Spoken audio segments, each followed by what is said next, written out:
What's up? How's it going? Got our first person in. Daniel, welcome back. Thanks for joining. How's your Friday night going?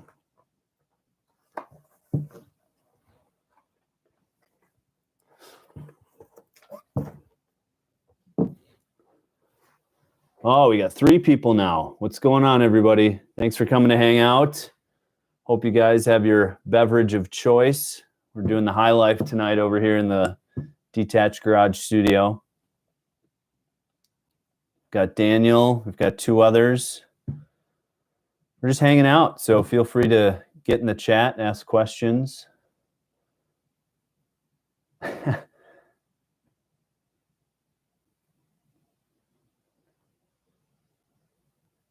Do I know anyone with a new Supra? I don't know anyone with a new Supra. Yeah.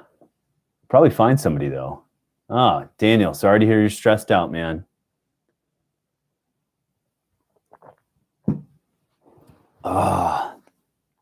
Politics can be crazy. But we're here to chat garages. We got another person in. Welcome. Oh, just dropped out. I think we'll probably have a few people in and out. But yeah.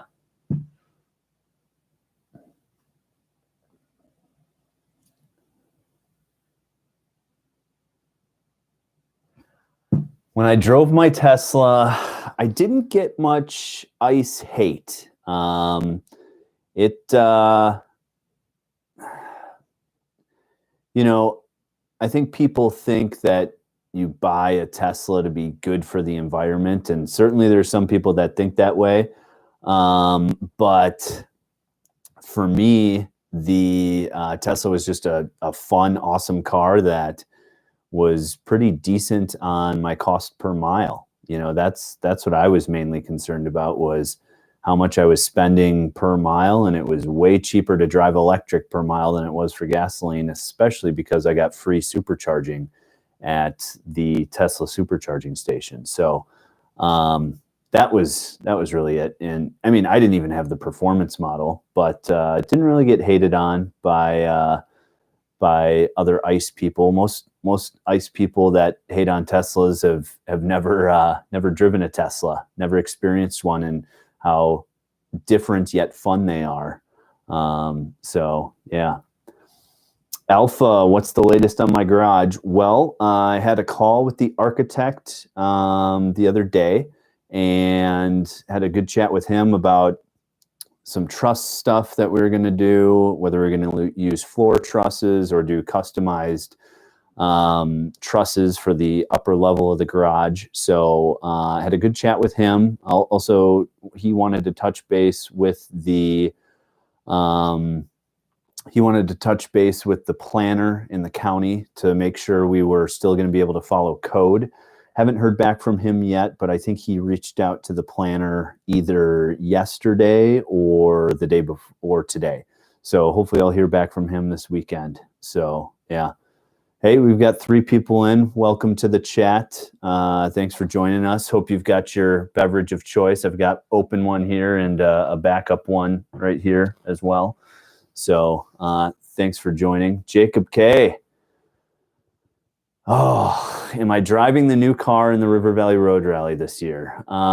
Yes, that is the plan. We've got to get the things sorted a little bit before we go. Also, I don't know if there's rain in the forecast. I'm a little unsure, but the plan is to drive the Palatov in the River Valley Road Rally. It would be a ton of fun. I think it would still be fun even if it rains. We need to make sure we can get it waterproofed to so we don't have any issues if it does rain while we're out there. Because I mean, the worst case scenario, it rains and we fry something in the electrical system or something like that. But yes, planning on taking the Palatov to River Valley Road Rally this year. So what are you going to be taking this year, Jacob? Let's see, Daniel.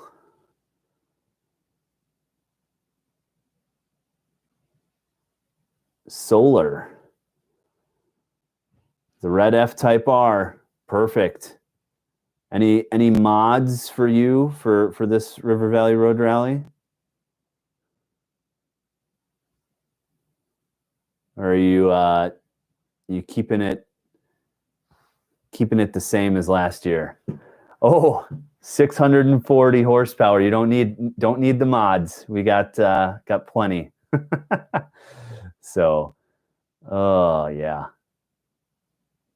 Who needs mods when you have that much horsepower? But yeah, I'm actually excited. We're taking the Alpha Race Development, and I are taking it to taking the Palatov to the half-mile event in April, the Shift Sector event down in Kansas. So I'm interested to see what it does in the half-mile, because I've got the 480 horse LS3 in it.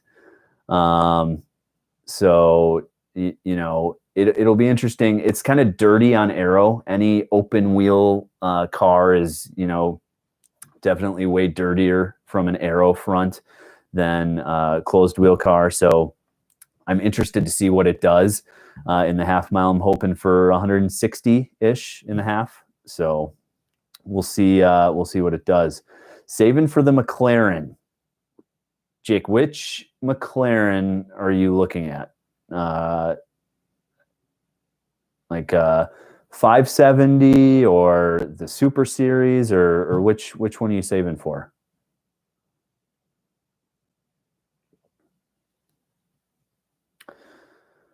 Daniel, so what's going half into gasoline cars in future? What's a new type of gasoline?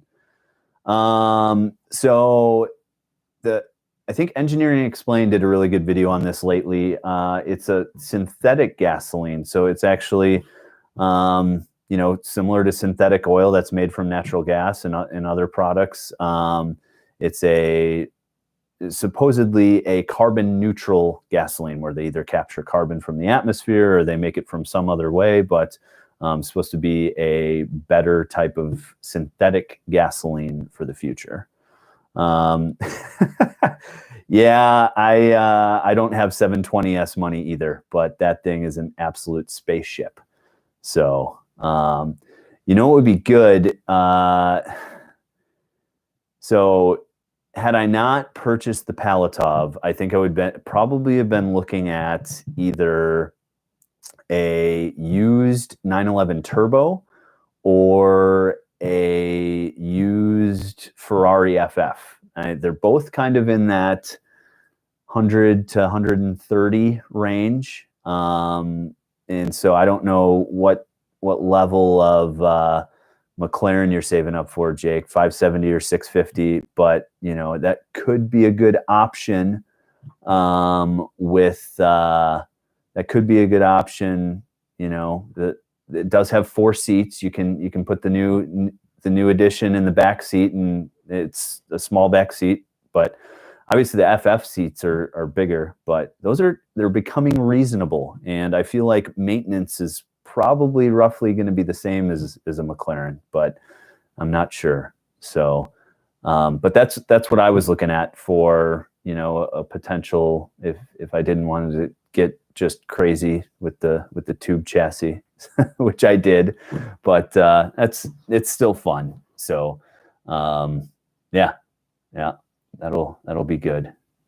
But I think either's a good choice, 570 or 650. Obviously, 570, you don't have to worry about the crazy hydraulic suspension going out on you. So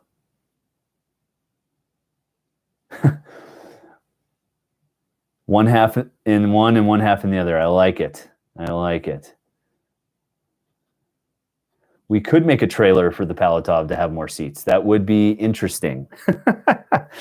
And it would, even with a 1,000-pound trailer, it would weigh less than the new mid-engine Corvette. So just saying. Oh yeah, we got 2 other people in. Get in the chat. Grab your favorite beverage. We're drinking the High Life tonight over in the Detached Garage Studio.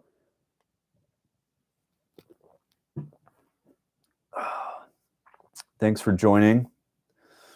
What else is going on this Friday night for you guys? Daniel, sorry I missed a question from you.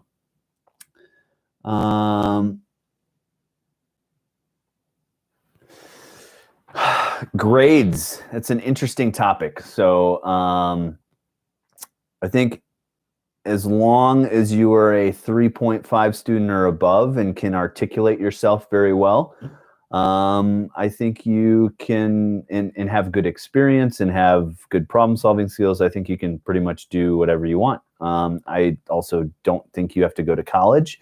If you want to work at GM, I think most of the jobs in, call it the product development or business side of things, you would likely need at least a bachelor's degree for. Obviously, if you want to work on the testing or assembly line or whatnot, probably don't need that. Yeah, but yeah, that's my thoughts on that. So, Jake, you enjoying the snow and the cold this week that we're getting? It is supposed to be absolutely freezing here in Wisconsin this week. We got that snow last night, and I got the driveway cleared so it doesn't turn into a sheet of ice. But yeah.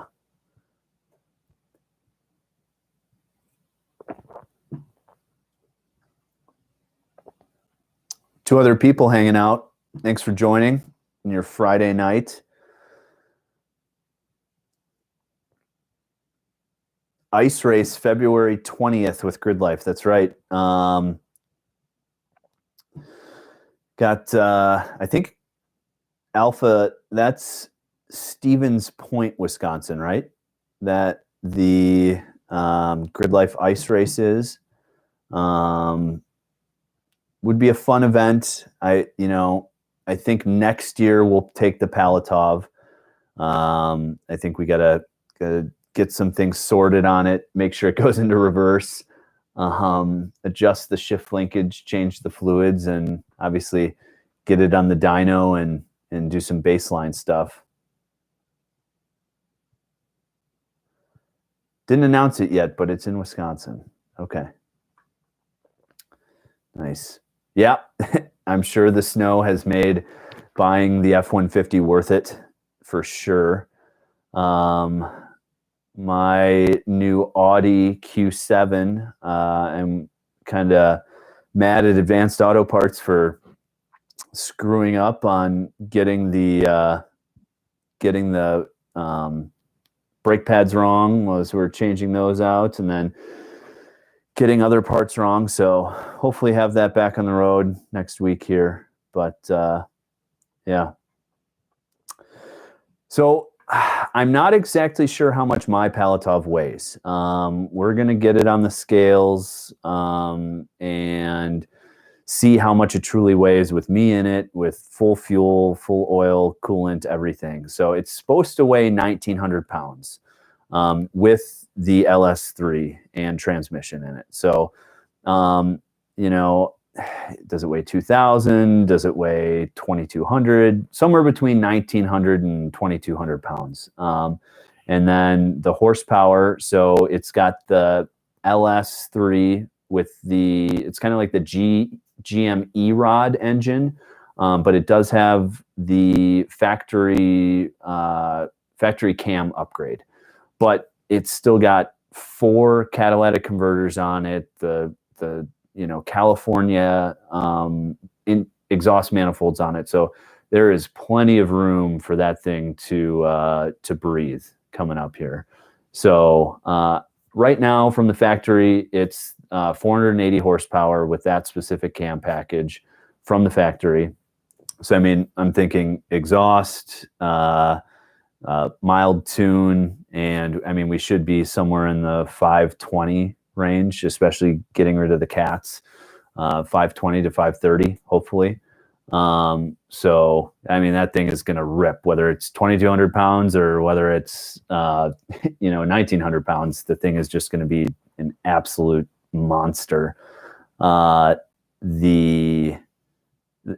it's got a sequential straight cut gear 6-speed, so the drivetrain loss is nothing on the thing. So I'm excited to get it on the dyno and see what it does. We'll do that here hopefully before the airstrip event, but yeah, it should be good.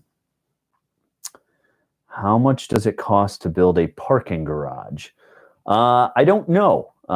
Quite a bit of money, but it depends on the size of your parking garage. If you need a one-car parking garage, it would probably be a lot cheaper than a traditional parking garage that you would park in an office building. So it really depends.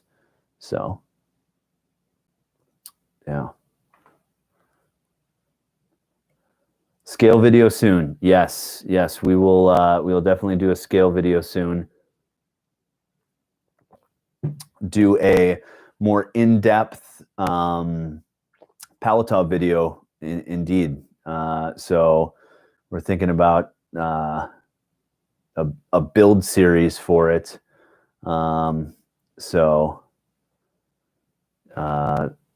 We'll kind of document everything along the way. So we'll do the scale video, we'll put it on the dyno, and get the baseline numbers from it, and then see what it does, and then we'll change the exhaust. I have test pipes for it already, so that'll be just basically the same cast exhaust manifolds into the test pipe and then into the muffler and straight out the back. And then we'll also do a custom setup. I think we'll try and do a titanium exhaust on it. If you didn't know, I used to own a titanium company with my buddy John. We started that in 2014 and sold it in 2018. It was Titanium Dynamics. So we sold it to a guy in Philadelphia area, PSI Performance. He's the owner of that as well. So yeah, the company still lives on. So we'll probably get some titanium from him and do a titanium exhaust for it to keep the lightweight, adding lightness theme going for it. So yeah, then we'll run it down the half mile and see what she does. But the few times I took it out on the road after we got it in December, I mean, I didn't give it full throttle because obviously, Toyo R888R tires, and it's 30 degrees outside, and giving full throttle in a 1,900-pound car is just a recipe to put it into a curb or a tree or something. So didn't get on it too much, but man, even just the quarter to half throttle, the thing just rips. It's very loud inside the car because the intake actually, when you're sitting driving the car, the intake is right by your shoulder and comes into the passenger compartment and comes underneath the seat, and the cone filter is actually underneath your seat for fresh air. So it's really, you get that super loud induction noise of it, but you don't get the exhaust noise outside of the car because it's got two cats on each bank and then these giant mufflers. It's just, all you hear is the straight cut gears on the outside of the car. And so it definitely needs an exhaust to liven it up a little bit. So yeah. 6 people in here now. Thanks for joining. Hope you have your drink of choice on this Friday night. Get in the chat. We're just talking Palatov. We're talking River Valley Road Rally. We're talking parking garage. And Daniel here wants to work at GM in the future. So giving him some advice. But yeah, what's everybody else up to on this wonderful Friday evening? And well, it's cold here. Hopefully it's warmer where you are. What's the temperature right now? It is 5 degrees. 5 degrees Fahrenheit. Yeah. Wow. That is winter in Wisconsin. Buying a fun car in December in Wisconsin was one of the most painful things ever because I've driven it twice and now it just sits. But it's okay. We've got the fluids to change. We've got some modifications to do before we get to spring here and can take it on the road. It's another thing why I bought the Palatov instead of a Radical or a purpose-built race car was because it is street legal, which is one of the big reasons why I bought it, because you can take it on the track, you can take it you can take it on the road too, drive it to work. Kind of use it like a motorcycle since it doesn't have a roof. Just drive it on nice days and enjoy it and have fun. Feel that connected car feel with the manual steering and the manual brakes and everything. What is my favorite car TV show? Stacey David's Gears. That is a good show. I've definitely seen that. My favorite car show. The cliche answer here is Top Gear. I think the early stuff was better, and I would say I'm just even going to go one further, Daniel. I'll say my favorite Top Gear episode was the one where they were still on the original Top Gear test track and they were driving trucks. And they each had their own truck and they were driving trucks around. Or the train one was also extremely funny. Those are two episodes, Top Gear episodes, that stuck out in my mind. UK, Top Gear UK, original cast of Clarkson, Hammond, and May. That was my favorite one. Favorite Top Gear special, not episode. Oof. Oh man. The Madagascar one, I feel like it was okay, the recent one. And I know that's the Grand Tour.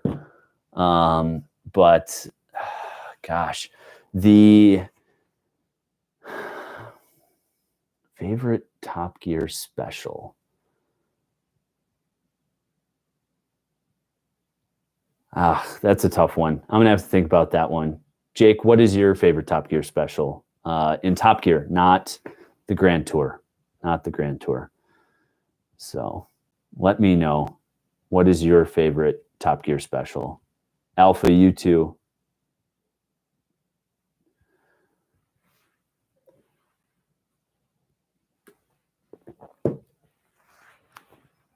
The Africa special was pretty good.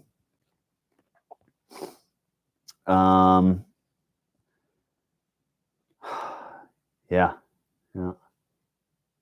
Yes, when they were looking for the Nile and they kept driving up and yeah, it was great.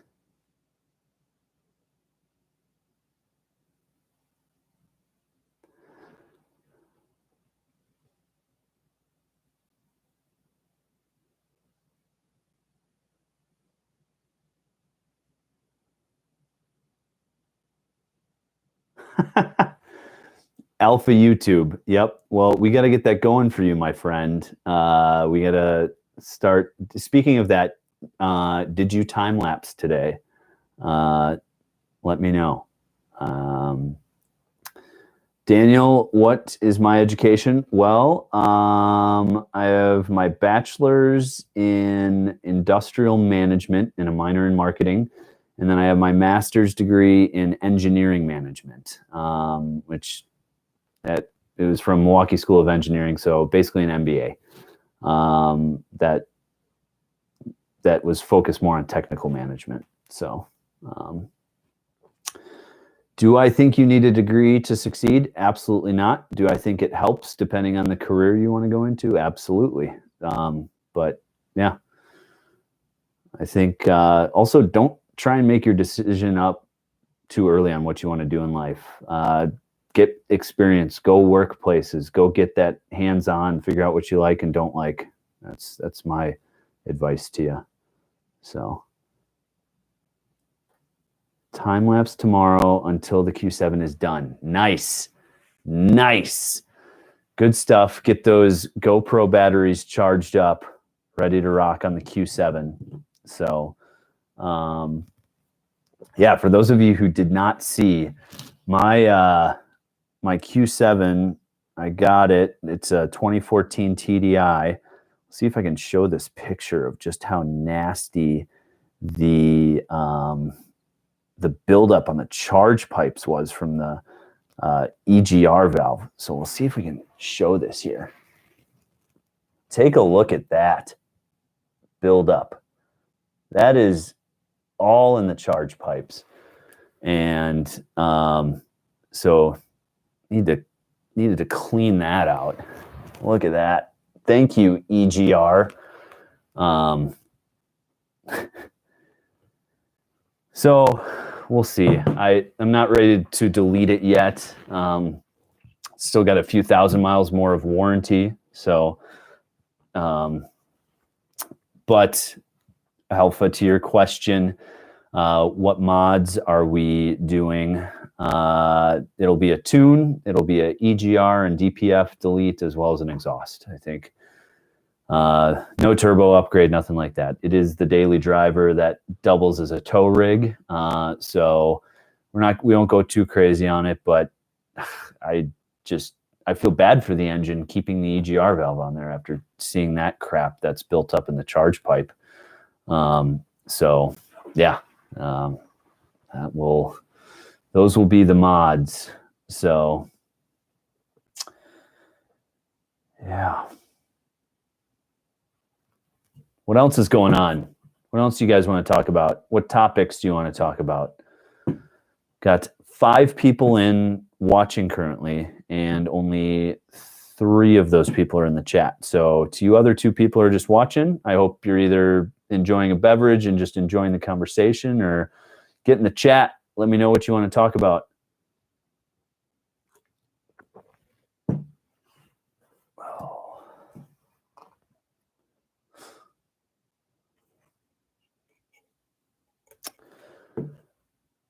Jake, favorite Grand Tour special or episode, for that matter?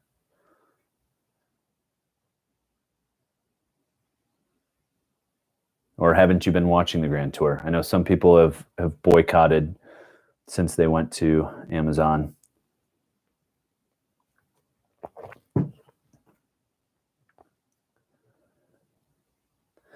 When can you expect a Detached Garage website? Well, I think 2021 is the year. 2021 is the year for the Detached Garage website. Not sure when. Yeah, the Jag one is funny. Yeah, agreed. Do I have a favorite car that everybody hates? Ooh, that's a good question, Daniel. Favorite car that everybody hates? Oh man, I'm really tempted to say my wife's minivan. I'll be honest. I enjoy the minivan for road trips with the kids. I am a very much a function over form type of person. And so the Pacifica Hybrid is fantastic for road trips. And I would say that if people hated one car in particular, it would probably be minivans. And I don't despise them. Would I drive one every day? I am now, because the Q7 isn't ready yet, but I think in general people have this stigma against minivans, but I think they're fantastic for what they do best. So Vigor, yep, it was an Acura Vigor. That I did drive one of those in high school. It had a inline 5-cylinder mounted, it was half of a Honda V10 essentially. Obviously changed around and everything, but I did have a Vigor.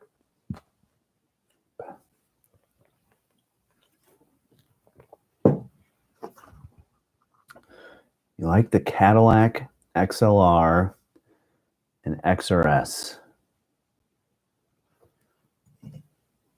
the North Star. You are asking for trouble, my friend, with that North Star V8. That thing is that thing has got to be one of the most. In Alpha, I know you're a GM fan too, but you can back me up here. The North Star V8 was pretty unreliable. So, yeah. Yeah, I'm interested to see about that twin turbo Blackwing V8 that they put in the what is that? It's the CT6V Blackwing, or just the CT Blackwing, or CT6 Blackwing. I don't know. Whatever. It's got the hot V dual overhead cam V8 that Cadillac's putting in. Interesting to see why that didn't go into the new Escalade as well. And they put the 6.2 in the Escalade. But I am pretty excited that the diesel is in the Escalade, and you can get the Escalade with Super Cruise, which was one of the best things about my Tesla, was autopilot. And, you know, it was so conservative and just pulling back twice on the cruise control stalk and just kind of letting it take over and relaxing. Chicago traffic has never been so good. It just made, you know, white knuckle Chicago traffic not quite relaxing, but it definitely took the stress away from it with the assisted driving. So yeah. I wish you could see who was watching, but can't really do that. So, oh yeah.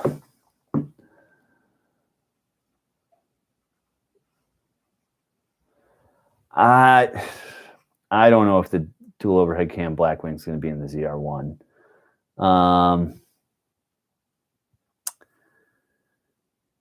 Rumor has it, and I don't know if this is true, but the E-Ray, they're talking about the E-Ray instead of the Stingray for the electrified version, which is going to potentially replace the Grand Sport. I don't know if that's such a good move, because I feel like the Grand Sport was the, you know, the non-forced induction track version of the Corvette. So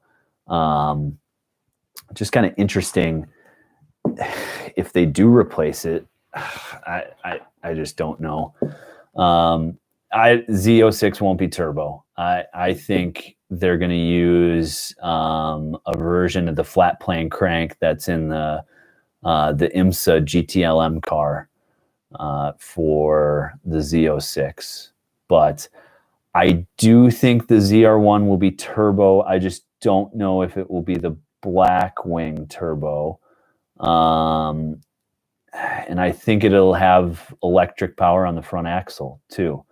You know, before COVID hit, when I was in Detroit on one of my sales trips, I was driving the Tesla and right next to one of the C8 prototypes, and it had the electrification warning stickers all over it and everything like that. So they're definitely coming out with an electric version. It didn't look like the ZR1, you know, wider fenders, bigger wheels, that sort of thing. So it could have been the E-Ray prototype that they were driving around.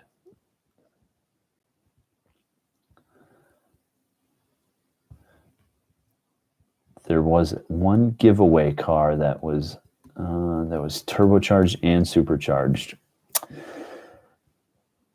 That it's possible.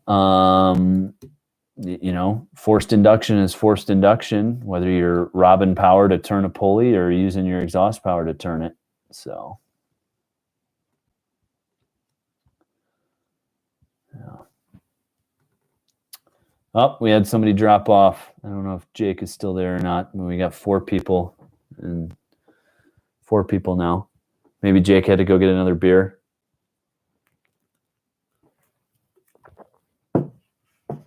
Oh.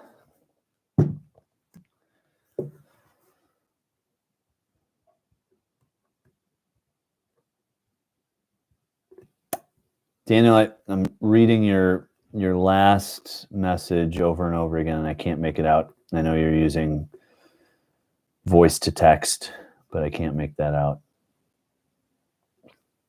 So, yeah.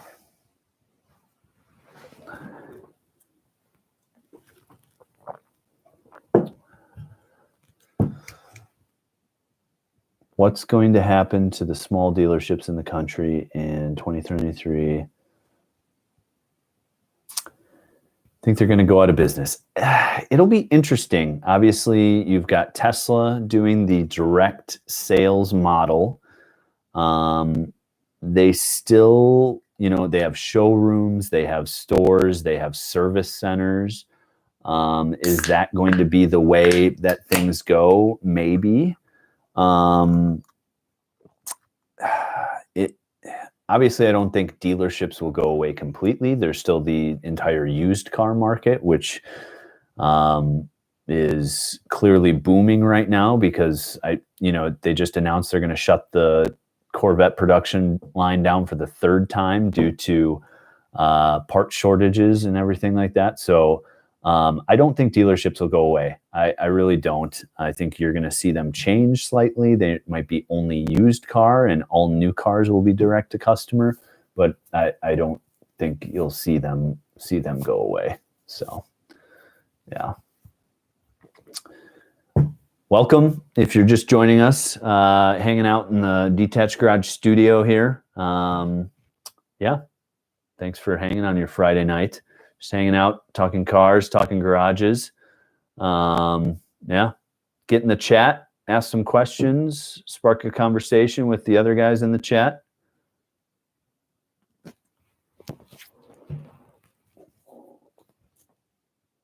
What is your favorite part of your dream garage? Ooh, it's a good question. I think just having... It's a tough question. I think having a lift is a big part of it. I think I've always dreamt of having a lift, just making it easier to work on a car. Storage, you can park another car underneath it. Not having to lay on your back on the concrete or under and put jack stands, and if you're using Harbor Freight jack stands, hope the car doesn't crush you. I think having a lift is definitely one of the top features. And obviously, when living in Wisconsin, having a lift and having a garage with heat, so the snow melts off the car. Those are that's probably going to be some of the favorite parts of my dream garage. I think also because it has heat, having the ability to wash the cars in the middle of winter. What about having all the car parts in one area? Yeah, I agree. I think having the separate garage where you can just kind of have a project and just walk away at the end, that's a huge piece of wanting to have that separate space. Plan for heated floors. Yes, I'm going to do PEX in the floor, do a heated slab. I'm not sure about the upstairs, still thinking about that. I could do radiant heat off of the same boiler and up there. Just worried about airflow and it kind of getting maybe a bit stale up there. So, but yeah, I may not do the boiler and the full system right away, but definitely when the slab goes in, there's going to be PEX in that floor, so I could do it. So.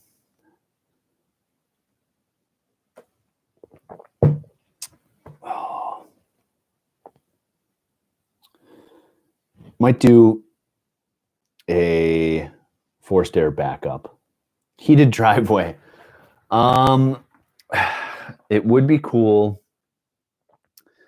I don't think I'm going to do it. I feel like it's an unnecessary expense, and I could also justify a snowblower and a way better snowblower for a lot less money. So I don't think I'm going to do a heated driveway. It would be very cool though. The Tesla garage that I'm helping with out in Western Wisconsin, they are going to have a heated driveway. I should message him and see if, because we just got this snow, see if he's got the heated driveway going. Let me message him.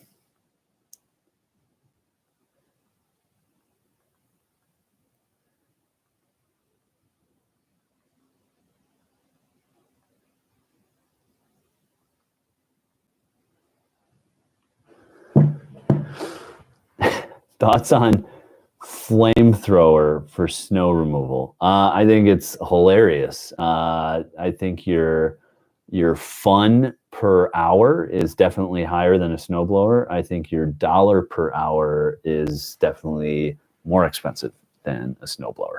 But I did watch that video of that guy dressed up like National Lampoon's Uncle Eddie, was it? What is his name? I did watch that, and that was pretty funny. So, yeah, I think it'd be a ton of fun. So, yeah. Daniel, you just moved to Florida. What part of Florida?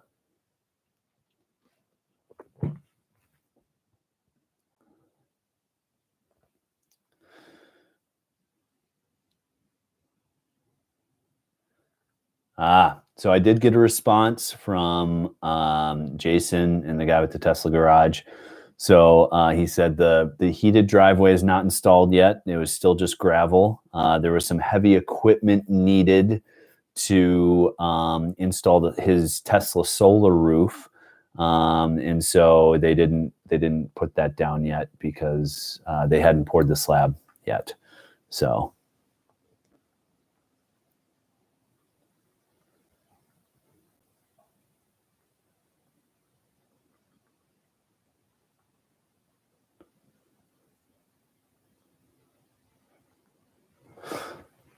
Five people. Thanks for joining. Oh, back down to 4. Somebody came and went. Well, cheers to you. Thanks for you 4 that are still on here. Thanks for hanging out with me on this Friday night.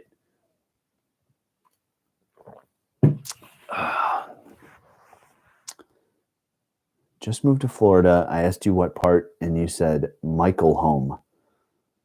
I've never heard of the town of Michael Home, but I'm sure it's just your speech to text that's getting you there.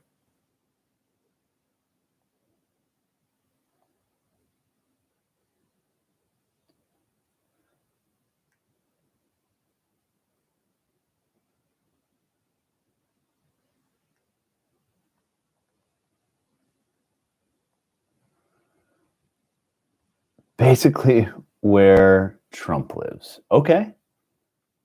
All right. Very cool. A nice part of Florida.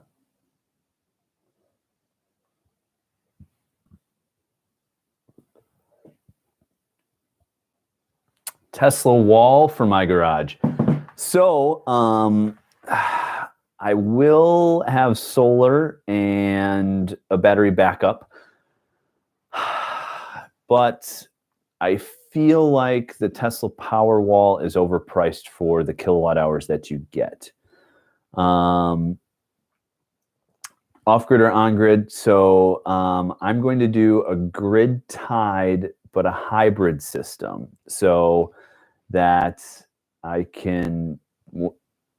For those of you who aren't familiar with solar, if you don't have a battery backup and you don't have an automatic transfer switch, if the power goes out, to protect the lineman, so you're not backfeeding into the wires while a lineman is trying to get the grid back up. You have to have that automatic disconnect. So I'm planning on a hybrid system so that if the power goes out, it'll switch and run off of the battery for my my system. So I am going to do a battery backup likely in the future. I don't know if you guys have heard of EVTV. If not, look them up on YouTube. They do some pretty cool things with Tesla batteries and a Raspberry Pi operating system for the battery management system for charging and battery balancing and stuff like that. There's a few car, literally taking an entire Model 3 battery, the entire cell with the closure and everything, and mounting it on its edge. And you can pick one of those up for 20 grand, and that's expensive, don't get me wrong, but you know, probably 2 power walls would put you right about 15 grand, and those are, I forget how many kilowatt hours each they are. They're not that many. Gosh, I want to say they're only 14 kilowatt hour. So I mean, you could have an 80 kilowatt hour full Model 3 pack for 20, brand new. You just need the battery management system, which EVTV does. So solar and wind. Wind is good. Obviously, it still produces when the sun doesn't shine, but it doesn't produce if it's not windy. So and your dollar per watt is a lot less. But you know, might throw a wind turbine up. Never know. So why do people start collecting 2000 pickup trucks?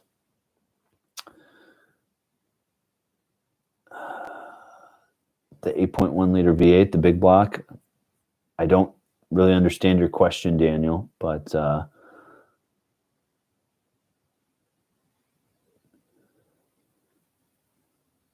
generator backup to the solar or no? I don't think so. You know, I was thinking about it. In the winter, it's going to be tough. I get it. But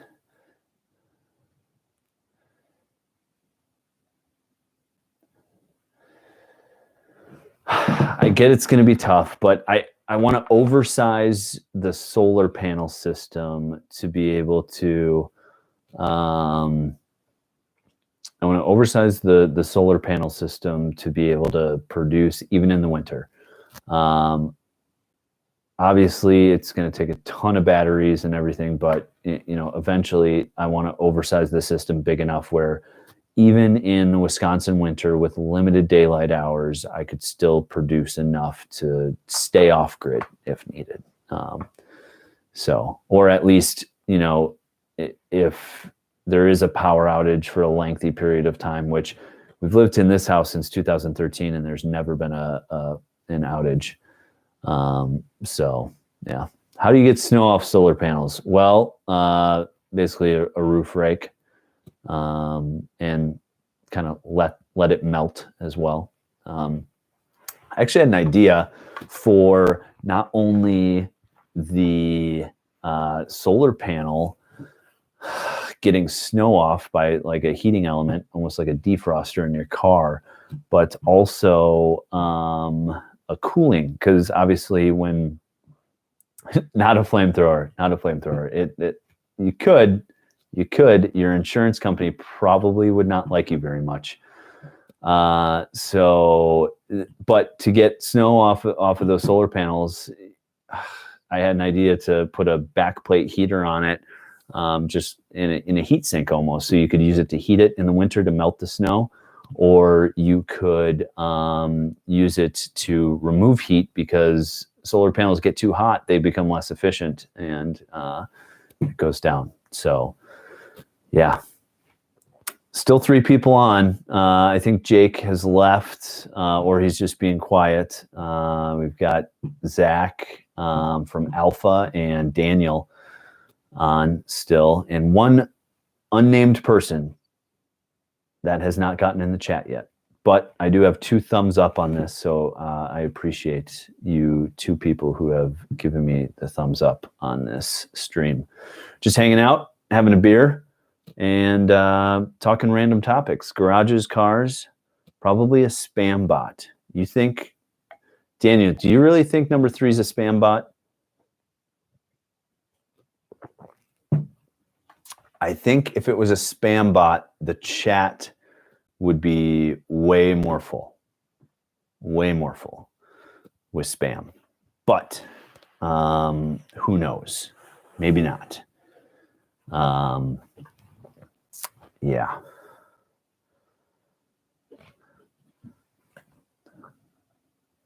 Alpha, what did you get done the rest of the afternoon? Did you talk to Andy? Did Andy come over?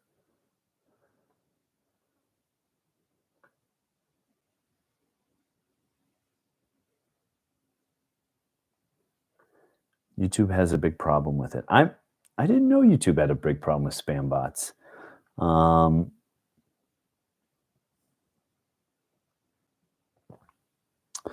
Did not know YouTube had a big problem with spam bots. Favorite flavor of spam? Wow, you're really grasping for these questions here, Alpha.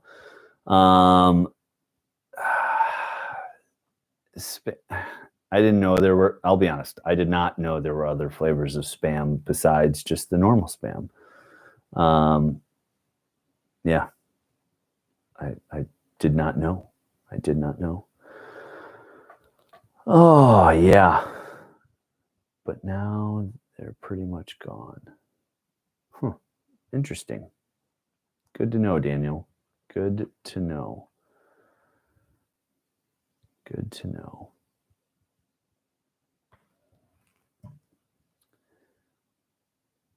Daniel, what are you up to on the East Coast this evening? What is it? 11:30 your time?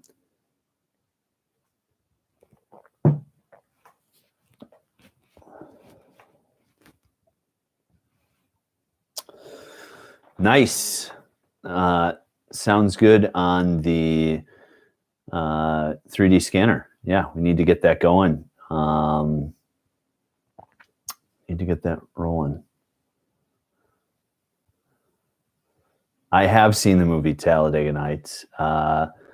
Some funny parts, some not so funny parts. Here's a question for the audience. What is your favorite Will Ferrell movie? What is your favorite Will Ferrell movie? I will go first. My favorite Will Ferrell movie is got to be Step Brothers. Got to be Step Brothers. That it's just so good. Step Brothers are old school. Daniel, it's another vote for Step Brothers. Very nice. 4 people, welcome to the channel. Hope you guys are having your beer of choice. We're just hanging out in the garage, get in the chat, start a conversation, ask questions. That's a good question. I am drinking the High Life tonight. What are you guys drinking? Anything good? They need to make a second Wedding Crashers. I don't know where you'd go with that storyline, but I would probably watch it. If they came out with one, even if it wasn't as good, I would probably watch it. Did we just become best friends? Yep. Why did you let us make bunk beds? That was such a bad idea.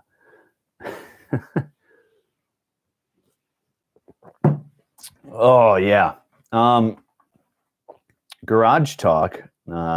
Serious garage talk here. Pull up a picture.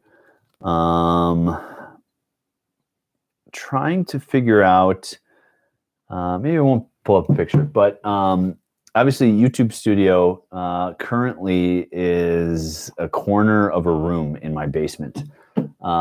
So trying to figure out how to make a home office up there, you know, if I'm working from home, and also do a podcast studio there. Obviously move this setup, do a little more professionally with a professional desk and everything that would be my working desk. 5 people, welcome. Thank you for joining us on this Friday night. Get in the chat. Hope you guys are having something good to drink tonight. Feel free to hang out. Thoughts on a TV in the garage or a projector? So I'm seriously contemplating in the upstairs portion of my garage to do like a home theater setup. So I don't know if I would do a projector or TV up there. I just like something about TVs versus projectors. I feel like if I'm a projector, I'm back in high school, you know, watching something on a screen and it's loud and it's buzzing, and you know, I'm sure they make way better projectors than when I was in high school, but I just still feel that nostalgia, I guess, for that. But I'm probably going to have home theater, something upstairs. In the hangout area of the garage on the outside, I'm definitely going to have a TV out there because that'll have a fireplace area, that'll have a TV, a built-in grill, a bar. So definitely going to have a TV out there. But then inside the garage, I think I'll have a TV as well. You know, pull up YouTube, watch a DIY video on whatever car I'm working on. So yeah, 5 people. Welcome to the Detached Garage Studio. Thanks for hanging out with me on a Friday night. Get in the chat, engage in some conversation with our fellow garage nuts here. So and hope you're enjoying your favorite beverage. Got the high life going tonight. What else we got here? Still no Palatov picture. Yeah, I know. I got to get a Palatov picture up here, but I got to get the Palatov on the road and take a picture with me with it to put up here, or get maybe one of those like realistic drawings / paintings that kind of looks like the Palatov a little bit, or a Palatov, you know, rendering, I guess you could call it. Talladega Nights, NASCAR. How do big collectors organize their car keys? I would probably say most of them have a safe. That's where I would put the majority of my car keys if I had a large car collection. Fun fact on the Palatov, the key is a normal key, like an old school key, where you literally have to stick it in and turn it. And it is of the marine variety. So if I ever need another key made, I have to go to a boat dealership instead of a hardware store or car dealership. So yeah, 5 people still. Get in the chat. Let me know what you want to chat about. Thanks for joining. We can chat garages, we can chat cars, we can chat pretty much whatever you want. Also, let me know, are you following me on Instagram? How did you hear about Detached Garage? Let me know. Love to hear how you found the channel, or how you stumbled across Instagram and then got over to the channel or whatnot. But yeah, thanks for hanging out with me on this Friday night. We've got 5 people hanging out. Gosh, hopefully you're hanging out in your garage. The plan is to do this from the garage in the future, and hang out with you guys. But and hopefully someday in person too. Have a crew over. How do they know which car organize their car keys? Daniel, I don't even know. You know, I would have a big safe. I would have them labeled. I would have them hanging on a hook and a label above it for which car key. SEMA this year, that is an interesting question. I know a number of the trade shows are still canceled. You know, some of the industry trade shows that we have customers that go to, like World of Concrete for power equipment and stuff like that is still canceled. SEMA is late enough in the year where it might happen in person. If it does, I want to be there. I want to go. Yeah. Marty Walters, for some reason, YouTube recommended this. I watched a foundation video of yours, chilling. Don't really know what you do. Well, Marty, thanks for hanging out. I hope your Friday night's going well and you're having a beverage of your choice. So I started this channel to kind of chronicle my garage build and follow along with my journey of trying to build my own garage. And I think a lot of people just kind of think, hey, I've got money to build a garage. I'll just go garageplans.com, find some plans, pick out some plans that I like, pick out a builder, throw some money at it, get it done in a few months. And so that's absolutely not the case with any building project, because you've got the town, you've got your setback requirements, you've got your building code, you've got all these things that people don't think about. And even if it was that easy to just kind of throw up the garage with the plans you found online, it wouldn't be customized. It wouldn't be really what you want, you know, and you're probably going to have to take those plans to an architect anyways to get a door moved where you want it moved, or outlets in the right spot, or, you know, extra infrastructure. So my channel is all about helping you guys plan, design, build, and upgrade your garage. So I'm taking you along with my journey of trying to general contract my own garage build, as well as giving you, like the foundation video you watched, trying to give you some helpful tips of what I'm going to do with my garage and the different types of construction of garages and whatnot.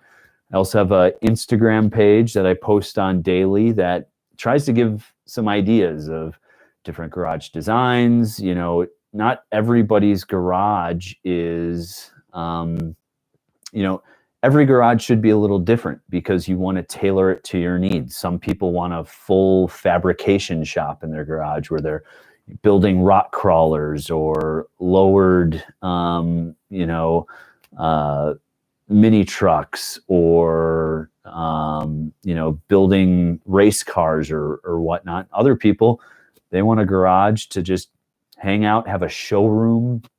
They're not even going to clean their car in there. They just want a really nice looking space for their garage. So, yeah, that's kind of where this channel started, was trying to help people with ideas for their garage, as well as, you know how to follow my process, learn from my mistakes of me going through building my own garage, and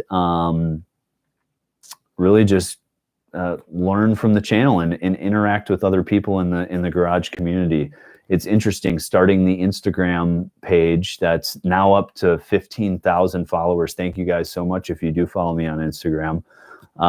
It's been quite the community of people, you know, commenting on what they like or don't like about a picture, and then other people sharing their experience on that, or what they like or what they don't like, and bouncing off ideas off of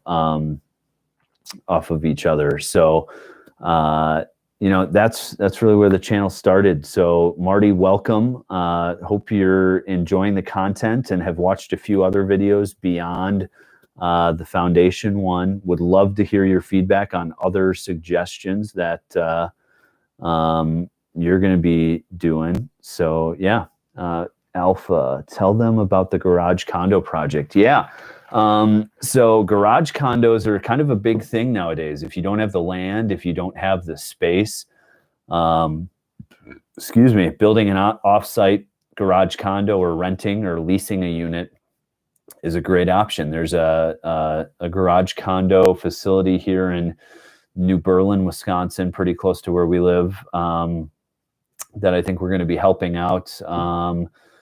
A customer of Alpha's, Alpha Racing Development, do the interior design and floor layouts and lifts and hangout area, bar, and really take it to the max of what they want to do with it. So excited to help work on that project.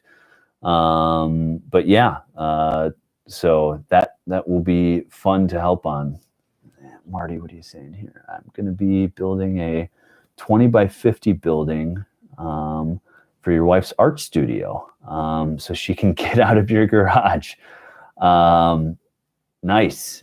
That'll be good. Yeah, I think having kind of your own space to, that's another reason why I'm building my garage, is to have that space for the projects. And we can use our current garage for, storing the daily vehicles and the kids' stuff and the lawnmower and whatever.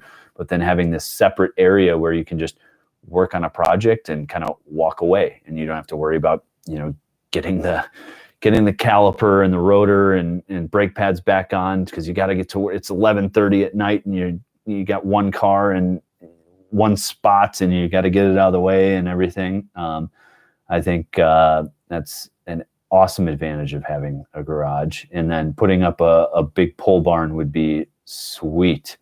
So you must have some land, or you're thinking about moving to a spot with bigger land to put that up, Marty. But yeah, the art studio would be good. Any reason you're doing 20 by 50? That's an interesting size. It's rather narrow. And for that building, are you going to do like a pole barn style for that as well? Or are you going to do traditional stick-built framing for that? Interested why you kind of chose that size of garage or building for your wife's art studio.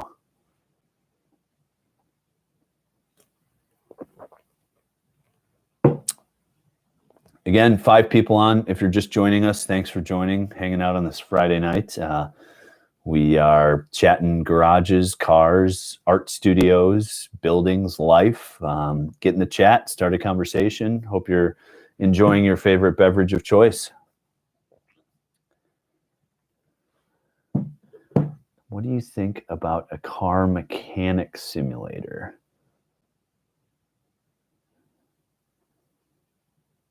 How we always think. Daniel, your Google voice to text is going crazy again, my friend. Gonna have to ask you to rephrase that question. How is my new editing computer working? It's working great. So built a new 4K editing rig with the help of some other people. We are running through the 4K rig for this live stream.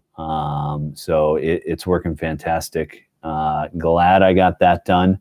I think I'm still going to have a little trouble with Premiere Pro on when you're laying different frame rates in. I think that's an issue where even this new computer was chugging a little bit when I had a 4K 60 frames per second and then a 4K 30 frames per second. Trying to transition between that was a little rough. So, but overall, working great. It's a powerhouse. Rendering my latest Tesla video where I did kind of my goodbye to my Tesla. It cranked through that pretty good. So very happy with the performance of it. So yeah. Marty, for your big pole barn, what are you going to have in there? You say a shop with an RV, tractor storage, but what are you going to have in the shop area? Any mill, lathe, machine tools, that sort of thing?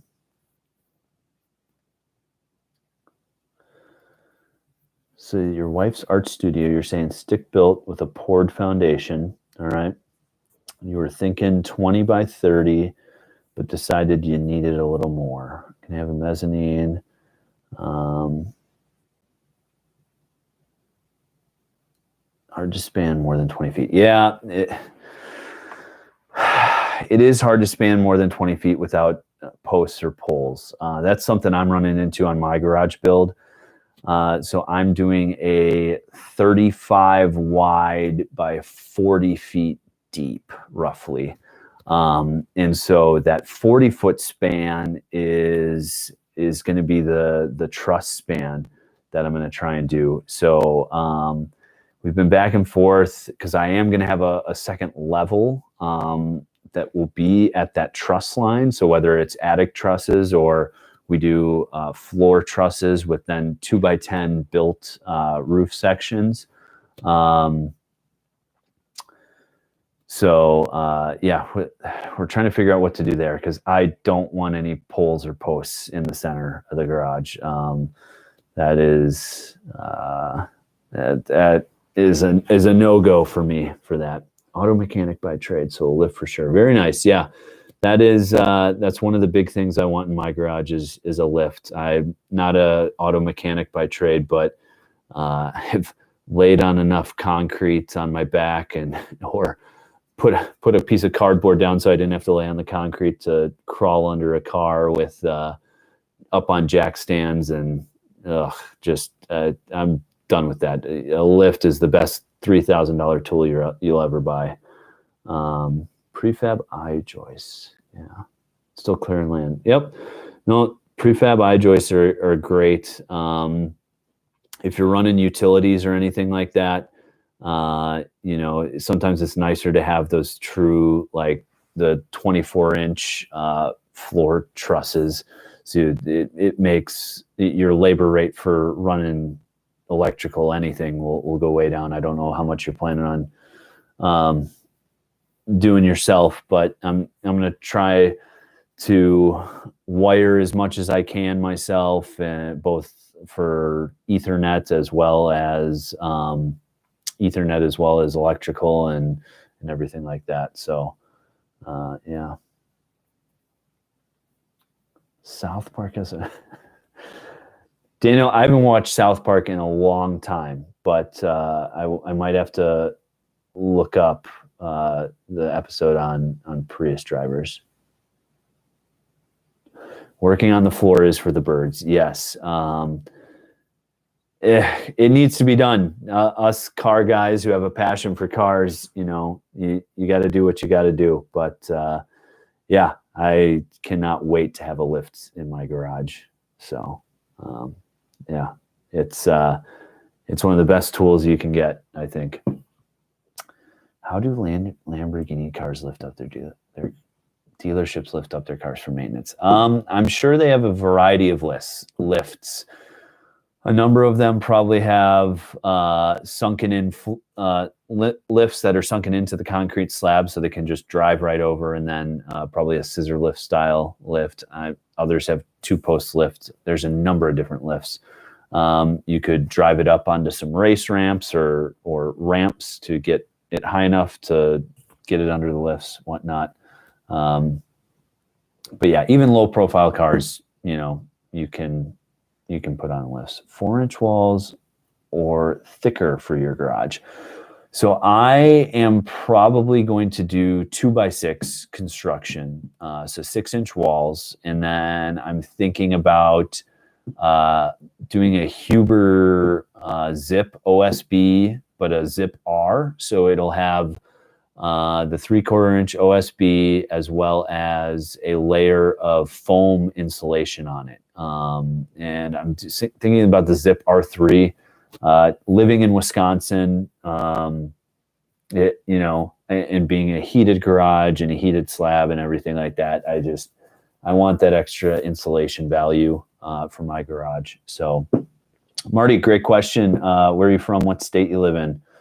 Hopefully you're not dealing with the freezing cold that we are here in Wisconsin, but so Alpha, yeah, 6-inch walls, 2x6 construction. Love it. Country music is the best music in your opinion. Daniel, I like all music, not just country. I have a very eclectic music listening to. DFW, Texas, very nice. I went to college in Longview, Texas, so I was out in the DFW area quite often.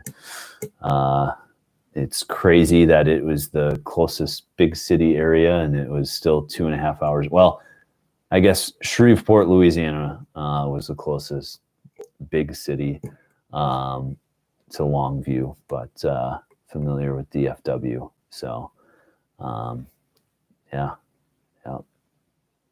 But Daniel, to your point, I listen to all kinds of music, country, hip hop, electronic, heavy metal, rock, everything. So, yeah. Country could be your favorite, and that's okay. It doesn't have to be everybody's favorite. Yeah. Do you remember the C16? Daniel, you're the C6 Rooster? I'm not sure what you're saying, my friend. Your Google, just south of Fort Worth. Nice. It's a good area. I still remember we took a spring break Callaway Corvettes. I don't remember that, Daniel. Still remember we took a spring break trip when I was in college to Big Bend National Park, and it took us 24 hours to drive there, and we were still in Texas. It was ridiculous, but it was a ton of fun. It was a great place, good hiking, good area. Love Texas.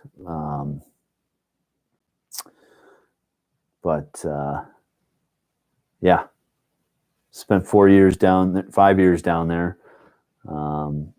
Got a lot of good friends that still live in the DFW area, as well as down in San Antonio and other places. So up to 5 people now. Welcome in the Detached Garage Studio. Get in the chat if you want to talk about garages, cars, life, what's going on your Friday night. Hopefully you're enjoying a beverage as we are here. So yeah, hope you're doing well. Thanks for hanging out with us.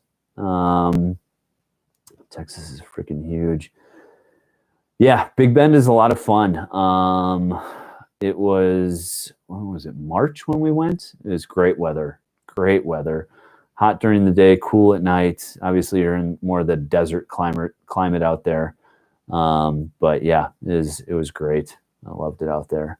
Electric Hummer thoughts. Interesting. So I don't know. I'm very conflicted on this.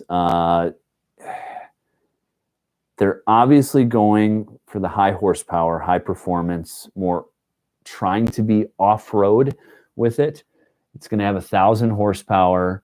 It has a 200 kilowatt hour battery pack, though. My Tesla had a 100 kilowatt hour battery pack and went 373 miles on one charge. This is going to have a 200 kilowatt hour battery pack and can go 300 miles. And the Rivian, which I have a pre-order in for, is going to have a 180 kilowatt hour battery pack and can go 400 miles.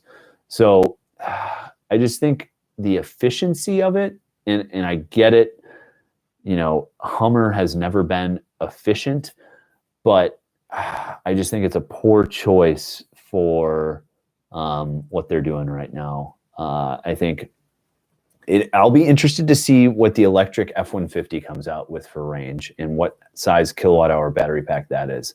Obviously, I've got my pre-order in for the Rivian R1T.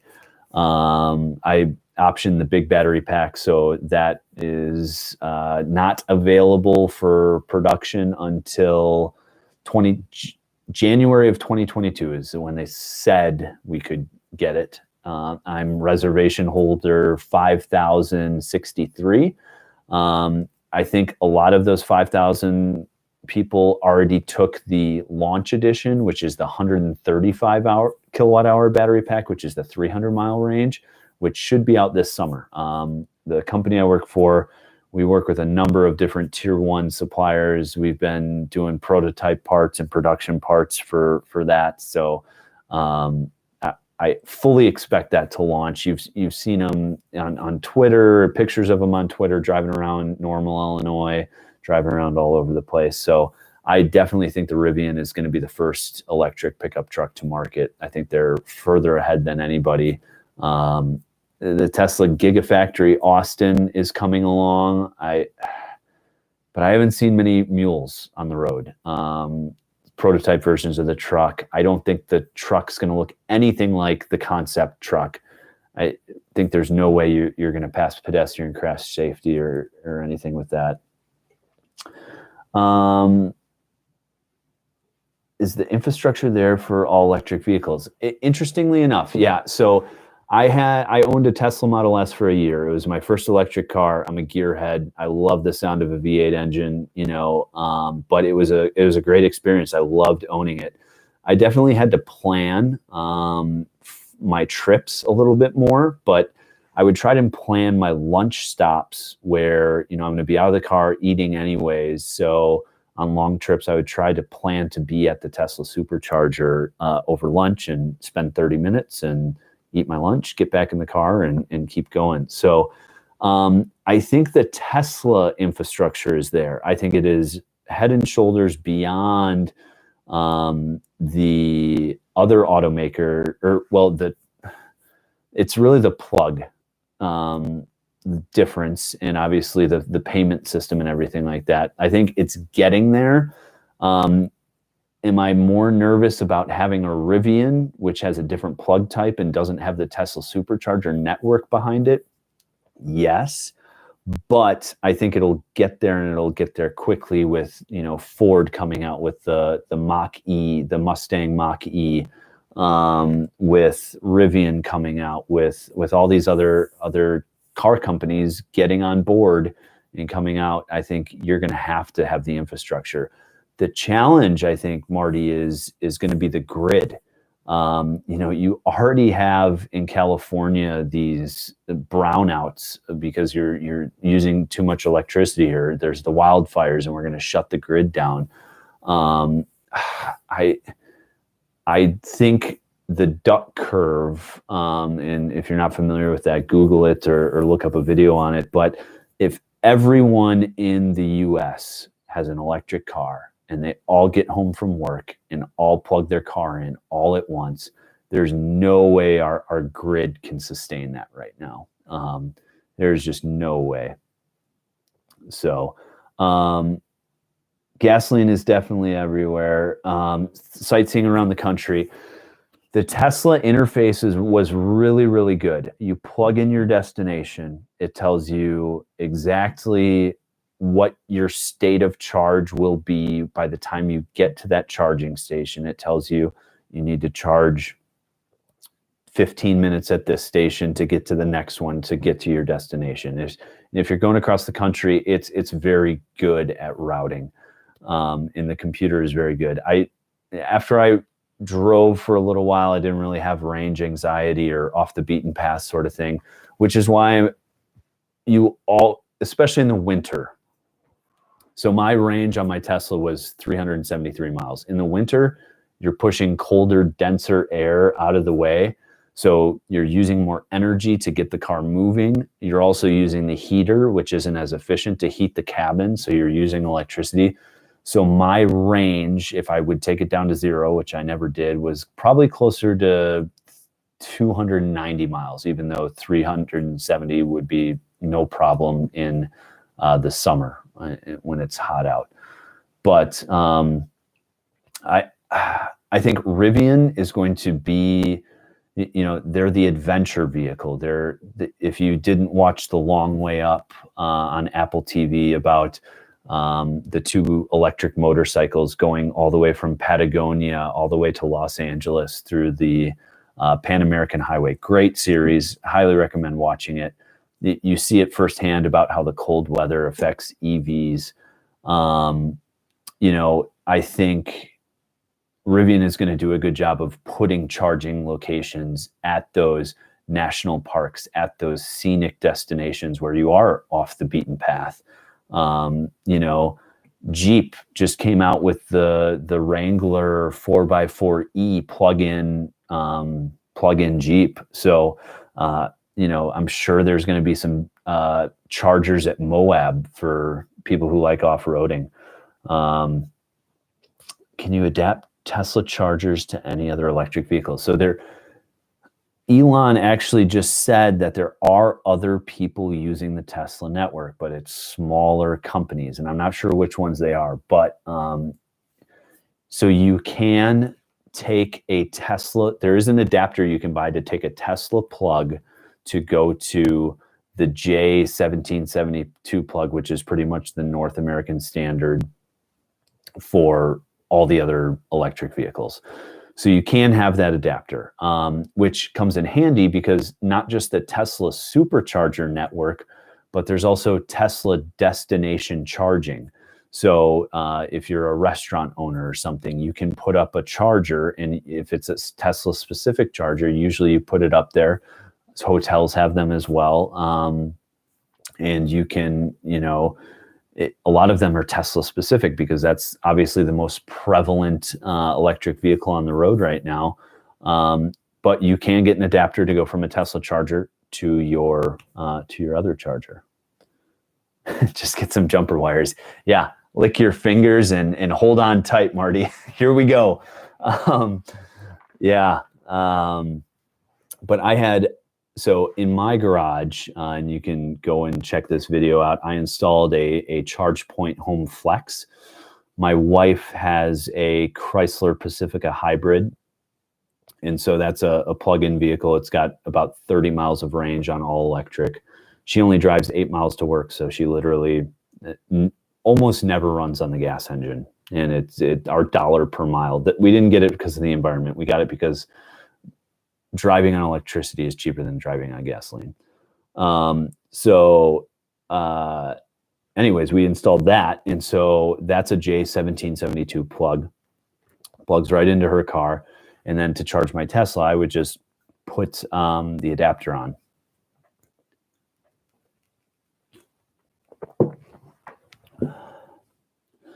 The sensor O, basically because you on eBay, $1,400 more. What?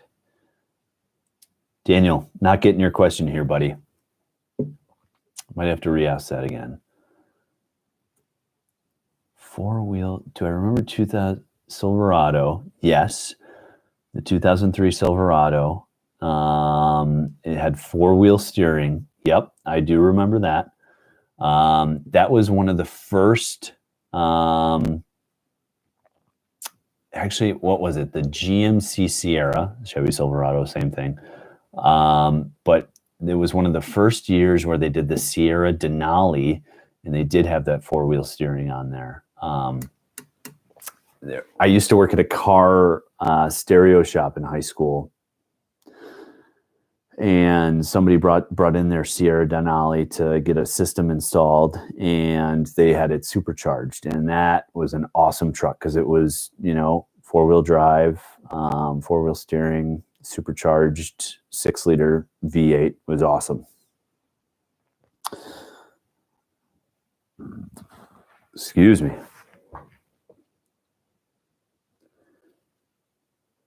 I understand what you're saying.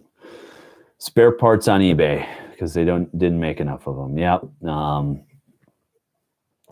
I feel like you're talking about four-wheel steer because the Hummer, if you haven't seen the Hummer commercial, go watch it. But it's got the four-wheel crab walk, so it can literally, you know, crab walk sideways, and it's got way more four-wheel steer articulation than your normal, you know, Porsche four-wheel steering or whatnot. So, Marty, do you work for a specific brand of dealership, or are you at an independent mechanic shop, or where are you working? Whoa, people, we're up to 6 viewers. Thanks for joining us Friday night. Get in the chat, start a conversation. Garages, cars, life, your garage, questions for me. We're in the Detached Garage Studio. Grab your favorite beverage and join the chat. Yeah. Haven't had to do any work on them though. Yeah, they were kind of a rare, you know, now the top level trim, you know, Denali is the thing to have. It's everywhere. But I feel like back in the day, those Sierra Denalis were rare. You know, you saw them on the Yukon and everything like that, but people didn't know there was a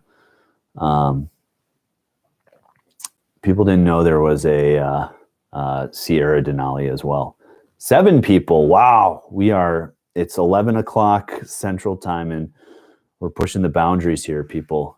Grab your favorite beverage. Thanks for hanging out. Get in the chat. Start a conversation about whatever you want. We're talking garages. We're talking cars. We're talking eBay. We're talking old Sierra Denalis. GM used to make one for the GMC Sierra C3. Yep. They did. Daniel, I forgot to ask.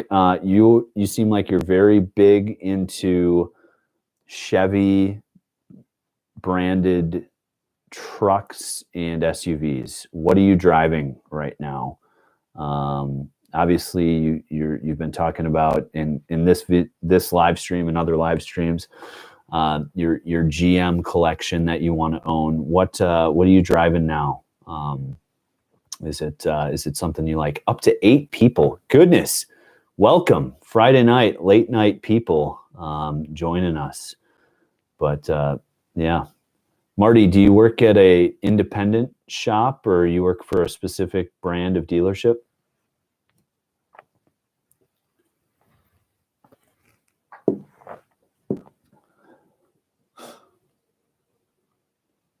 Christian Brothers Automotive. Okay, interesting.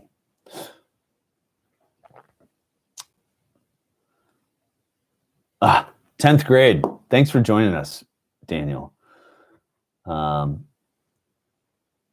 Used to be a Ford guy. Well, thanks for hanging out with us tonight. Appreciate it. Starting the gearhead and garage family young here.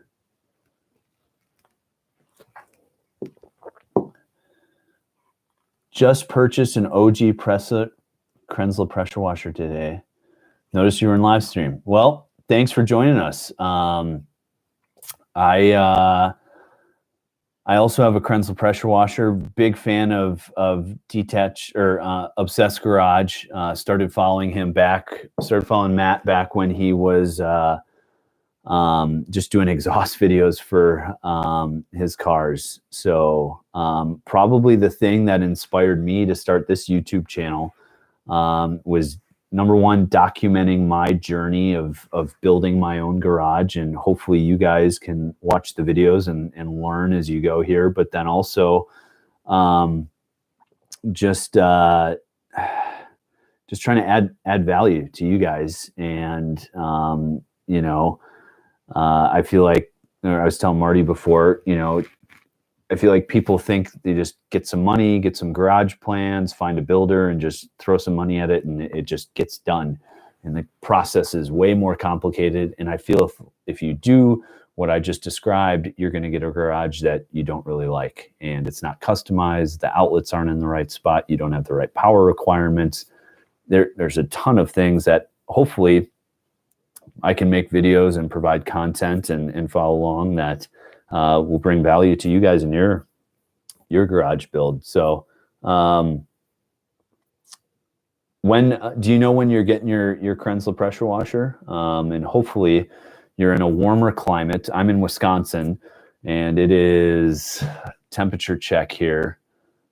We are at 3 degrees now. It is currently 3 degrees outside where I'm at in Michigan. All right. Yep. You're kind of in the same boat that we are here. So yeah. Yep. It's buying some stuff to get you through the winter, unless you have a heated garage. I plan on building a heated garage. Heated garage, though, that's fantastic. I'm going to do likely PEX in the floor with a boiler, electric boiler for my garage. And then I'm going to have a second story home office and YouTube studio. I'm going to move this upstairs as well as a podcast studio, and then storage and workout area and stuff. So kind of on the fence about, doing a forced air system or a mini split up there. But I can also do radiant heat up there as well. But heated garage. Oh gosh, I can't wait to wash my car in winter.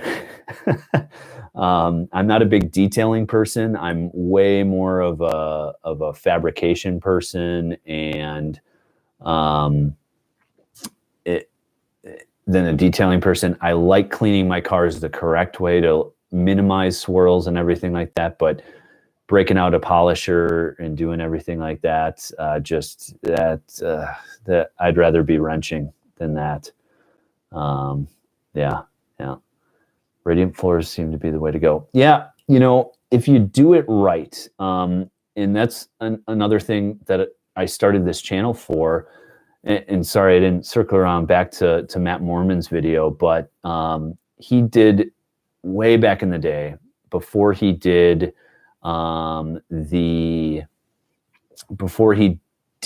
wash, or kind of while he was doing the wash bay, he was going to do a separate garage behind the wash bay, and he just spent like 30 minutes going through his whole architectural plan, or it was probably closer to an hour. And that's what I want to do with this channel, is just document, take you guys through the process, learn from my mistakes, and find out once I build it, what I'm really happy I spent the money on, and what I'm really upset that I spent the money on. I also want to go out and kind of review and walk through, do some films on people's garages, and ask them the same questions, just kind of help the community build more awesome garages, because I think the world needs that. But the radiant floor is definitely the way to go. And hopefully by following along with my process, I'm a long-term thinker. I'm always thinking about the future. So my garage plans are going to have the end goal in mind. But I'm going to put the infrastructure in place to get to the end goal, but maybe not do it right away. So I'm going to do PEX in the floor for the heated slab. I might not do the boiler right away, or whatnot, but at least it's really expensive to re-pour a slab. So I'm going to do it right the first time. I'm going to run the electricity. So when I do solar on the roof of the garage and a battery backup system, that it's all, I'll have the specific electrical boxes and the bus bars and everything like that ready to go. You've washed your truck 3 times in 3 years, Marty. Keep it going. Year 4 is right around the corner, and you can wash it a 4th time if it gets to year 4. But NGS Clark, yeah, the mini splits have gotten a lot better. I think the challenge for me is just getting the fresh air circulation. I want to build a very tight garage from an airtight perspective. And so obviously you've got the cars in there, you've got chemicals and oil and other things that aren't necessarily the best for air quality. And so I'm thinking beyond that. A mini split is just you're not getting fresh air, it's just cooling or heating the air that's already there. So I'm thinking about that fresh air side of things, and maybe potentially doing a forced air system that pulls from the outside as well, in addition to the heated slab. I'm gonna have a pretty big mechanical room already, so it's not like I'm worried about space to have a forced air system in there, but I would have to worry about running ducts and stuff like that. So hope you guys are doing well on this Friday night. Got your beverage of choice with you. We've got get in the chat, start a conversation. I am going to hey Blinken, what about using a whole house fan to vent? garage. I just actually watched a video by Matt Reisinger, who does the Build Show, and in his garage, he does have a vent. The challenge is, recovering that energy that you're losing. Obviously, it's 3 degrees outside right now in Wisconsin. I'm going to have a 35 by 40 garage lower area, and then the loft above, and heating that isn't cheap. So I want to still have fresh air, but recover as much of and keep as much of that heat inside the garage as possible. So I think that's an option to do the whole house fan. I feel like you're talking about maybe like a normal forced air system with ducting and stuff like that, or maybe like one of the big large ceiling fans. But I think both of those are potential options for me. So yeah, got 7 people watching on this Friday night, late night. We got 11:15 here in Central. In the Wisconsin area. We've got a few people from Texas. We've got one from Florida, one from Michigan hanging out. Thanks for being part of this awesome garage community. It'd be great to hear how you guys found the channel. We've got Marty, who watched one of my foundation videos on garage foundations. We've got NGS Clark, who this video was recommended to him because he bought a Krenzel pressure washer from Matt Mormon. So yeah, hope you guys are doing well, enjoying your Friday night. We're talking all things garages, all things cars. Thanks for coming by. Dustin, what's going on, buddy? Thanks for hanging out, man. Good to see you. Hopefully you're doing well. And you've got your beverage of choice. We're drinking the High Life tonight, down here in the Detached Garage Studio. So, what are you guys drinking? Any fun beverages out there on this Friday night? I need a refill coming up here pretty soon myself, but yeah. Be interesting to hear how you guys found the channel, or what your garage plans are, what you're doing. I know Marty's looking to build his wife an art studio, and then a big pole barn to in the future. What type of finish do you prefer for the floor, not only for work but with consideration for the radiant heat? Great question, NGS Clark. So for me, again, I am much more of a wrench rather than a detailer. I also, living in the climates that we do, you in Michigan and myself in Wisconsin, we have to deal with the salt and slush that falls off the car onto the floor and can eat away the concrete, which is a significant cost of building a garage. So my plan right now is to go with called a grind and seal. So you grind and polish the concrete, and then do, like, you can add colorant to it also and do a sealant over the top of it. Swiss Tracks or Race Deck, it looks really good. I don't disagree. I always worry about dropping a screw in there or something and not being able to find it through there. I also worry about, okay, great, it looks good, but you've still got all that salt and snow and slush and chemicals like dropping and eating away at the concrete below the tile. So if you coat it first and then put that on top of it, you won't have an issue and it'll still look good. And obviously you got to pull it up every year or 2 years, or depending on how dirty you get it. But I'm not a big fan of the tile, and you're spending money twice. You got to coat it, or grind and seal is probably the cheapest coating you can go with. Epoxy or a polyurea or whatnot is kind of that next level up from a price per square foot. And then if you want to do the tile on top of that, then you're talking another expense. I just don't know if it's worth it. With a radiant heat system, epoxy will provide a little bit of that insulation layer, but you're going to heat that up as well. So you have this giant heat sink if you're doing radiant in floor heat. So Marty, snow, what's that? Well, we just got hammered with snow this past week. We got probably 12 inches of snow on Monday and another 4 inches last night, and now the temperature just plummeted below freezing. And I think we're just doing a quick temperature check. Yep, tomorrow is low.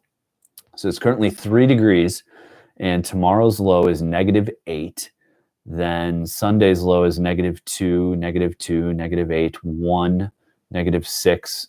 And the high doesn't even get into the 20s for the next week. So we're taking taking a beating here up in the northern states. Yeah, that's so NGS Clark on the flooring systems. Yeah, I completely agree. It's from $1 per square foot, it's tough to beat the grind and seal. Epoxy with a polyurea coating or whatnot. No matter what you do, whether it's grind and seal or epoxy or whatever coating you paint, whatever you put on the floor, it's all about the prep. If you can't shot blast, if you can't get a diamond circular grinder, and then the multi-step acid etch, that sort of thing, I do not believe in DIY epoxy coatings unless you can rent that industrial equipment and prep the floor. I don't believe in that. I would 10 times out of 10 hire a professional to do the floor. 62 tomorrow and low 31s. Man, I would, if I hadn't experienced Texas summer heat for 2 straight years while I worked there in college, while I was in college in East Texas, where you've got the humidity still and it's 100. I worked in a tractor dealership, and I just remember sitting on my back on the concrete, changing oil underneath a tractor, and you got this fan next to you just blowing 102 hot, just humid air on you, and it's miserable. If I didn't have to put up with the Texas summers, I would love to be there. 62 and 31, I could take the Palatov out. If you guys didn't know, I just bought a Palatov D2. It's basically a tube chassis car with a Corvette LS3 engine in the back of it, and it's got a 6-speed Quaife sequential transmission. That thing, I bought it in December in Wisconsin. I got a great deal on it, but it is a pain to just watch it sit in the garage with all that snow on the ground outside. What do you do if your floor is already chipping and pitted from salt? So great question. You want to grind it down. You want to get that layer off. You can do some fillers for like the really deep pitting. And you can do some prep. So, if you have a 4-inch slab or a 6-inch slab, whatever it is, you can get some fillers to fill those spots and level. And it's almost like body work at that point. If you do want that really nice, smooth finish, you're going to put filler in, then you're going to go back over it with a shot blaster or a diamond grinder to grind it back down before you do any sort of surface coat or prep. So yeah, that's what you do. 105 ain't bad. 114 in humidity. Yeah. That's, your blood thins out a little bit down there, I think. Yeah, Marty Palatov. It's a small company out of Oregon. I've got my vision board here. I'll pull this picture down. I don't have a Palatov picture up, but I have the Ariel Atom 3S here. It's a similar vehicle, except this has a Honda engine in it. Mine has a V8 Corvette engine in it. And so it's also mounted, mid-engine as kind of a mid-engine Corvette before those just came out. That's my fun toy. I can't wait to get that thing out on the road. I don't know if Alpha Race Development is still in here, but local guy, went to high school with him, and we're going to build this car up pretty good. It's 1,900 pounds and it's 480 horsepower. So should be an absolute riot. No replacement for displacement. You are correct. But what's even more fun is big displacement with forced induction. So yeah. Yep. But hope you guys are doing well. I am going to go grab another beer. I will be right back.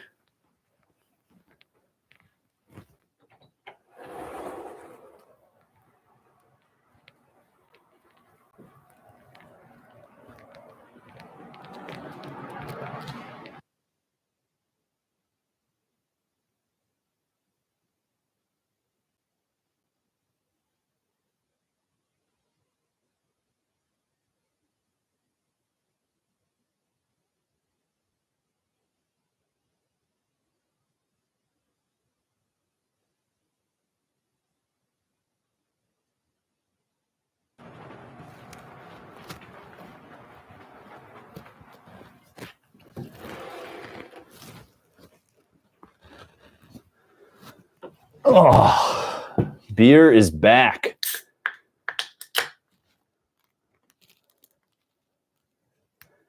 I do need a cooler under the desk for these moments. Yes. Yeah. The plan with the new garage is to have that home office upstairs above the garage with the cooler area. Cheers to the high life, the champagne and beers in Milwaukee, Wisconsin area. So hope you guys are having a nice beverage yourself.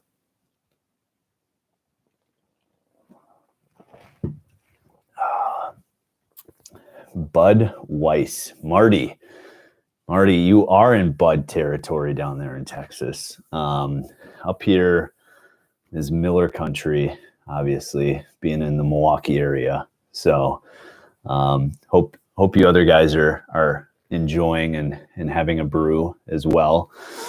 What other topics do you wanna talk about? Get in the chat. Talking garages. We've got 8 people on our late night crowd here. It's almost 11:30 here in Wisconsin. We got some East Coasters still on, coming up on 1 or 12:30 for you guys. But be interesting to hear how you heard about the channel and how you got here to the live stream. I know a few people had watched one of my videos, or potentially not even one of my videos, but one of Matt Mormon's videos, and got redirected here. So we've got 8 watching and 2 thumbs up on this video. So I'm excited about it. Thanks for hanging out on your Friday night. Hope you're having a good beverage and enjoying the car and garage conversation that we got going. Daniel, what are you saying here? Why did Cadillac change your website so you can't go? I haven't checked out the Cadillac website lately. I'm not sure why they changed it so you can't build and price your Cadillac. If they did, it seems silly. We were actually just talking about the Cadillac Escalade that now is the diesel option, the same price as the 6.2 liter V8, and also the Super Cruise option. So, and I believe it's been confirmed that the 2022 Sierra Denali will have the diesel, and also the advanced Super Cruise, where you could use Super Cruise with a trailer as well. I'm not sure how they're going to pull that off, if you're going to have to similar to their camera system on the car, where you know, if you want to mount a camera on the back of the trailer and plug it into your dash, you can see behind it. But I had a Tesla for a Tesla Model S for about a year, and loved the autopilot on it. Was one of the best features of the car. I'm a gearhead. I love the sound of a V8 engine, but Tesla in stop and go traffic with autopilot is fantastic. Just relax. Don't have to white knuckle drive anymore. But Marty, 80K no matter what. Yeah, the Escalades are expensive for sure. The new one does look pretty sweet. So you were actually searching unboxing videos for consoles, and I came across yours after watching it.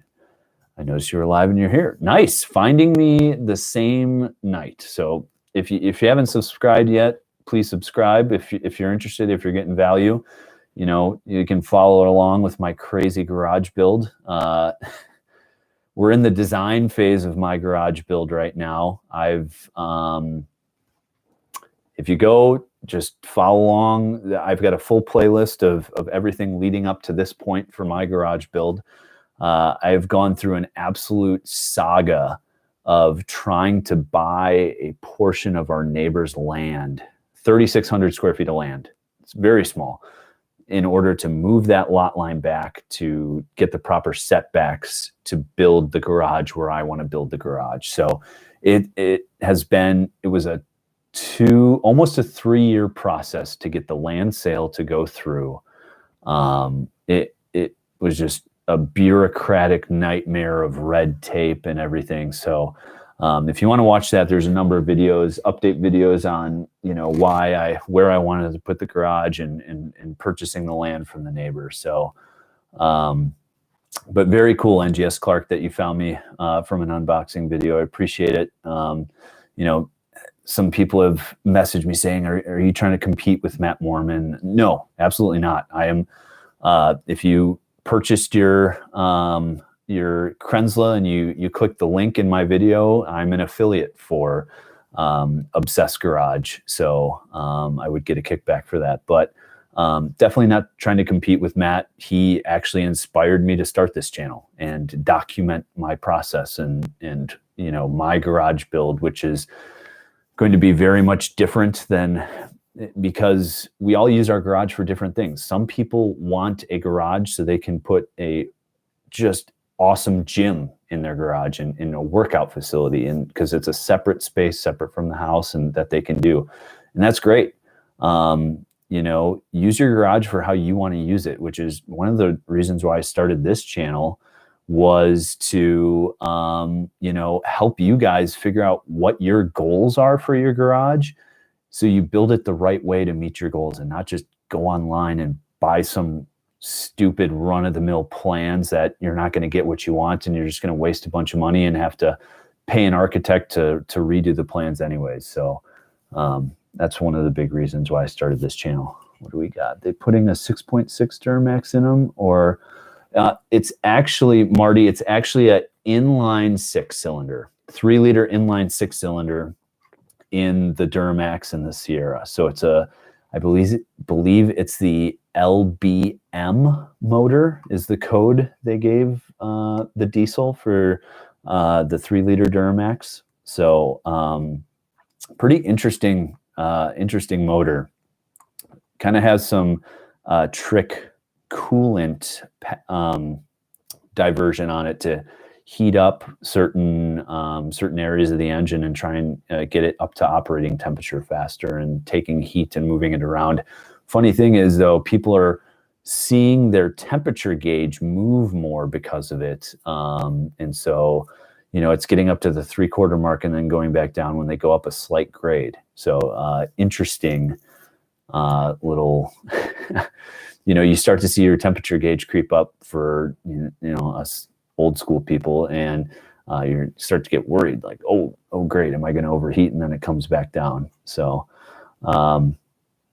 Yeah, kind of like a 3-liter eco diesel in the Rams, or the Volkswagen 3-liter diesel, except instead of the V6 like the Ram and Volkswagen, it's actually an inline six. So more similar to the Cummins inline six engine. So yeah.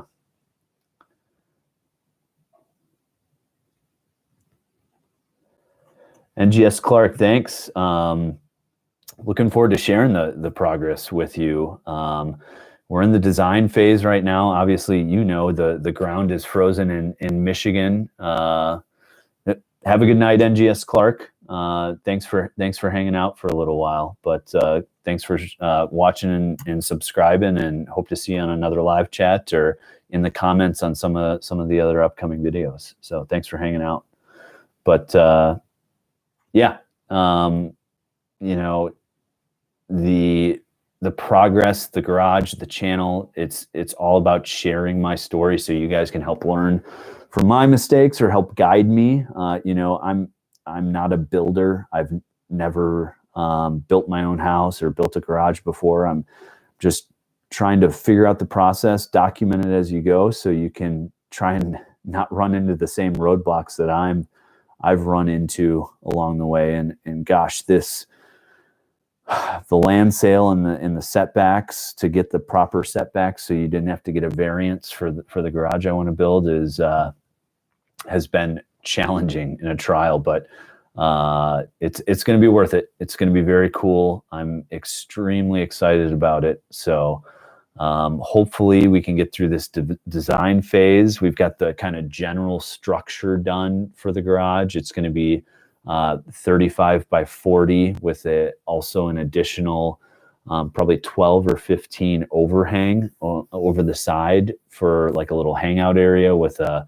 little fireplace and a TV and a grill and a bar and potentially an area for a hot tub and stuff. So that'll be good. But then we're working on kind of the interior layout of it, where to put the lift, where to put the cabinets, how to design the second level where my home office, podcast and YouTube studio is going to be, the storage for the car parts, the potentially a little home theater setup or a little gym area upstairs. So yeah, excited to get that video out to you guys with the kind of different layout options and get your feedback on them. That's one thing I'm interested about with this, is to get your feedback. Again, I'm not necessarily an expert. I know quite a bit. I've learned through the process about garages and what you want to do and don't want to do, but I've never built one myself. So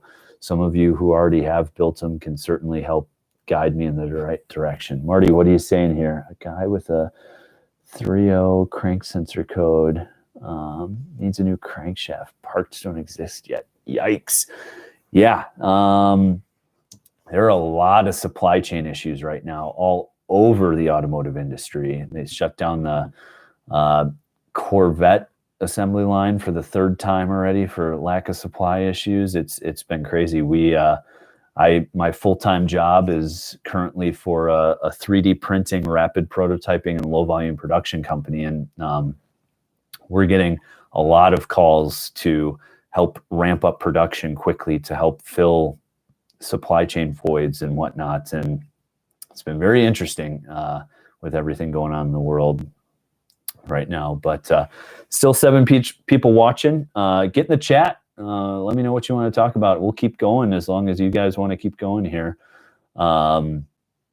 Let me know where you're from, what you're drinking, what's your drink of choice. We've got the champagne of beers here in Wisconsin.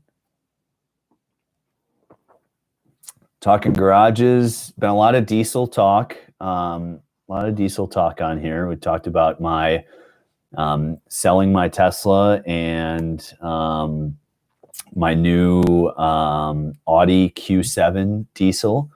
It's a 2014. Got a pretty big discount on it. Obviously with the Dieselgate scandal, and it's got 116,000 miles on it. I showed this earlier, but for you guys that weren't on earlier, I will show these pictures again.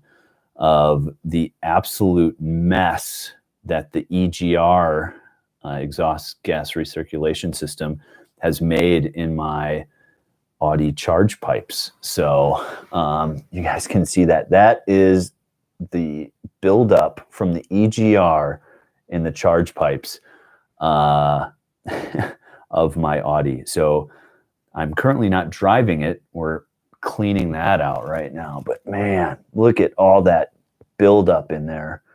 I guess it's keeping it out of the atmosphere. But man, I feel real bad for my engine. So yeah. Can you do a video about going to work? I could try and do a video about my work. I actually just recorded a podcast with some supply chain guys tonight about how additive manufacturing and 3D printing is impacting the supply chain and speeding things up. It was a good short podcast. I'll post the link on here and on my Instagram for that. But yes, the emissions stuff is an absolute pain. Unfortunately, I live in a county where I do have to check emissions. The good thing is it's just an OBD2 plugin. So I am planning on doing a delete in a little bit. I do still have 11,000 miles of warranty left on the car. So I'm not planning on doing a tune and a delete until I get through that 11,000 miles. But definitely planning on doing the tune in the EGR and DPF delete as soon as I can.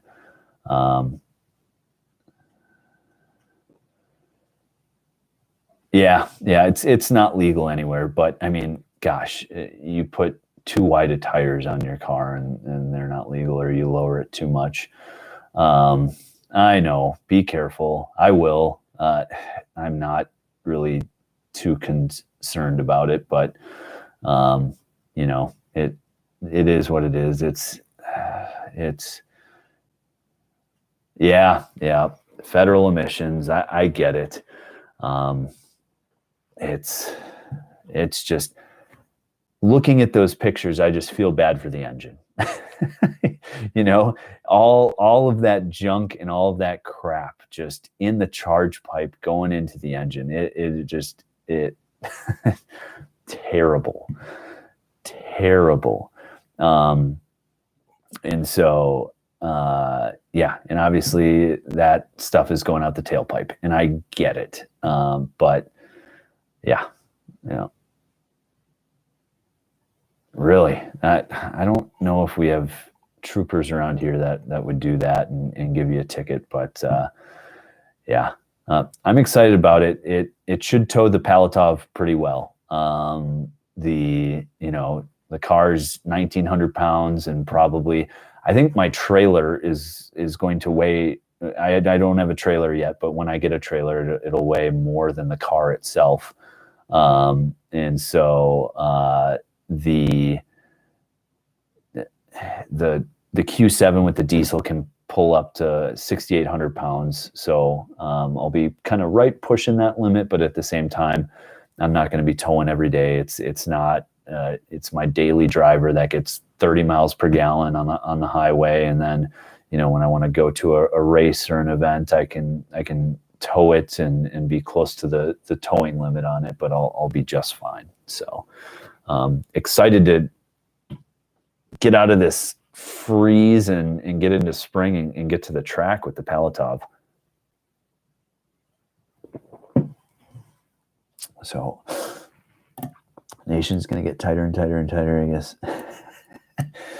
Daniel, I love that you're in 10th grade and already talking politics. I think my politics would probably surprise a lot of people that I'm kind of right in the middle, not one side or the other. I think both sides are definitely not what our founding fathers had in mind from a few things, but neither here nor there. I think most people just want things to be their way, and they've kind of demonized the other side of it a little bit. And but at the same time, you could probably sit next to somebody at the bar and not even talk politics and have a great time with somebody who is diametrically opposed to you. So I feel like personal liberty is the best form of equality, because we can all do what we want and just leave me the heck alone and let me do what I want, as long as I'm not hurting other people. So you have an 18 Ram 2500 30,000 miles. Yeah. Marty, I think, gosh, the truck, great truck. Do you have the Cummins in the 2500, or do you have the 6.4 liter Hemi?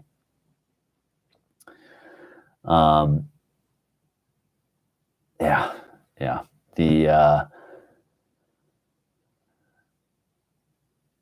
If you don't use it hard, if you're not doing the old Italian tune-up, gosh, all those emission systems are just, I get it, but it's the only Earth we have. It's the only good. I'm glad you have the Cummins in it. That's the way I would go also. But yeah, it's just tough to, one little thing goes wrong and it puts you into limp mode, and then you're not getting around. Oh, we're dropping, people. It's 11:45. We're down to six people, and really only 2 active in the chat. What are you other 4 people doing? What are you drinking out there? We've got we're champagne and beers in here. We've got Daniel in Florida, Marty in Texas. Where's everybody else from? Yes, I agree. The Cummins and emission stuff is way better than when it started. I still just hate how, something's wrong with the emissions, so it puts you into limp mode. That is just annoying. So annoying. It's like, nothing's wrong. Just put the check engine light on and let me have the power. It happened in the Daniel, you're in Canada? You said you were in Florida earlier, by Mar-a-Lago. So where are you at, buddy? But yeah, they are way better than they used to be, but they still go into limp mode as soon as something's wrong with the air path and the emissions. I had it happen on the Audi. The boost sensor went bad and put me right into limp mode. So, which led to me finding the EGR buildup and crap. So, yeah. So, what else is going on, guys? Got Daniel that's jumping around from place to place. Daniel, man, you got a complicated life, brother. You got a lot going on there, my friend.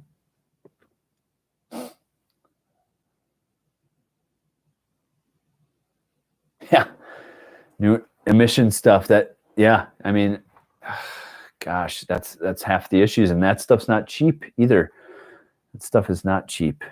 So, we got 6 people in. We got 5 thumbs up on the video. What do you guys want to chat about? We got 11:48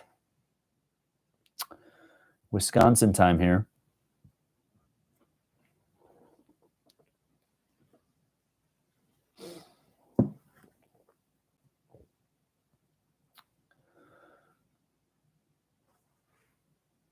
People are winding down.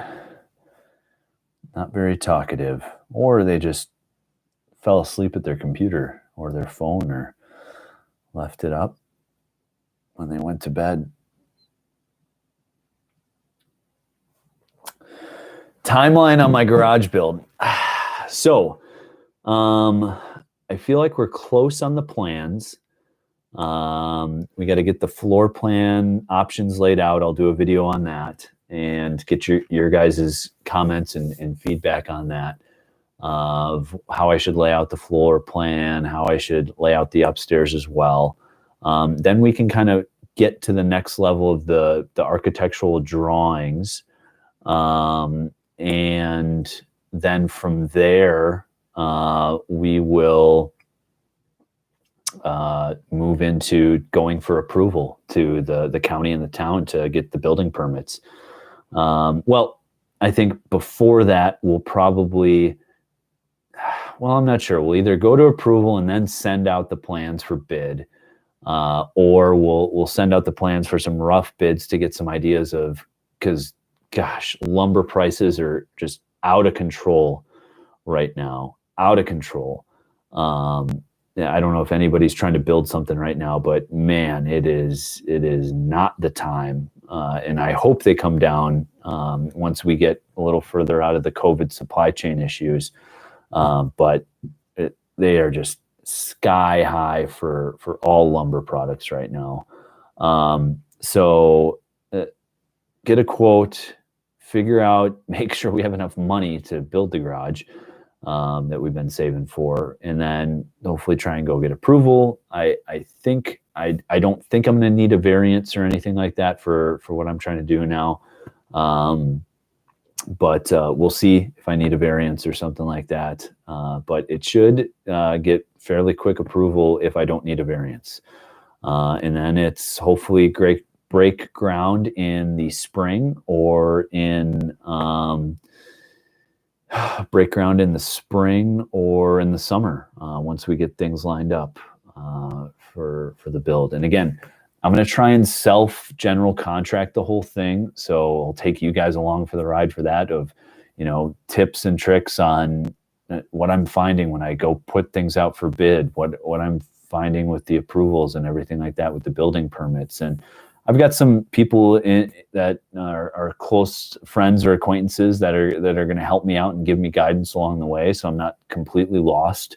But I used to be in project and program management, so I understand scope, schedule, budget, and a timeline and a Gantt chart and milestones and everything like that. So I think if you have that mentality, you should be able to general contract your own stuff.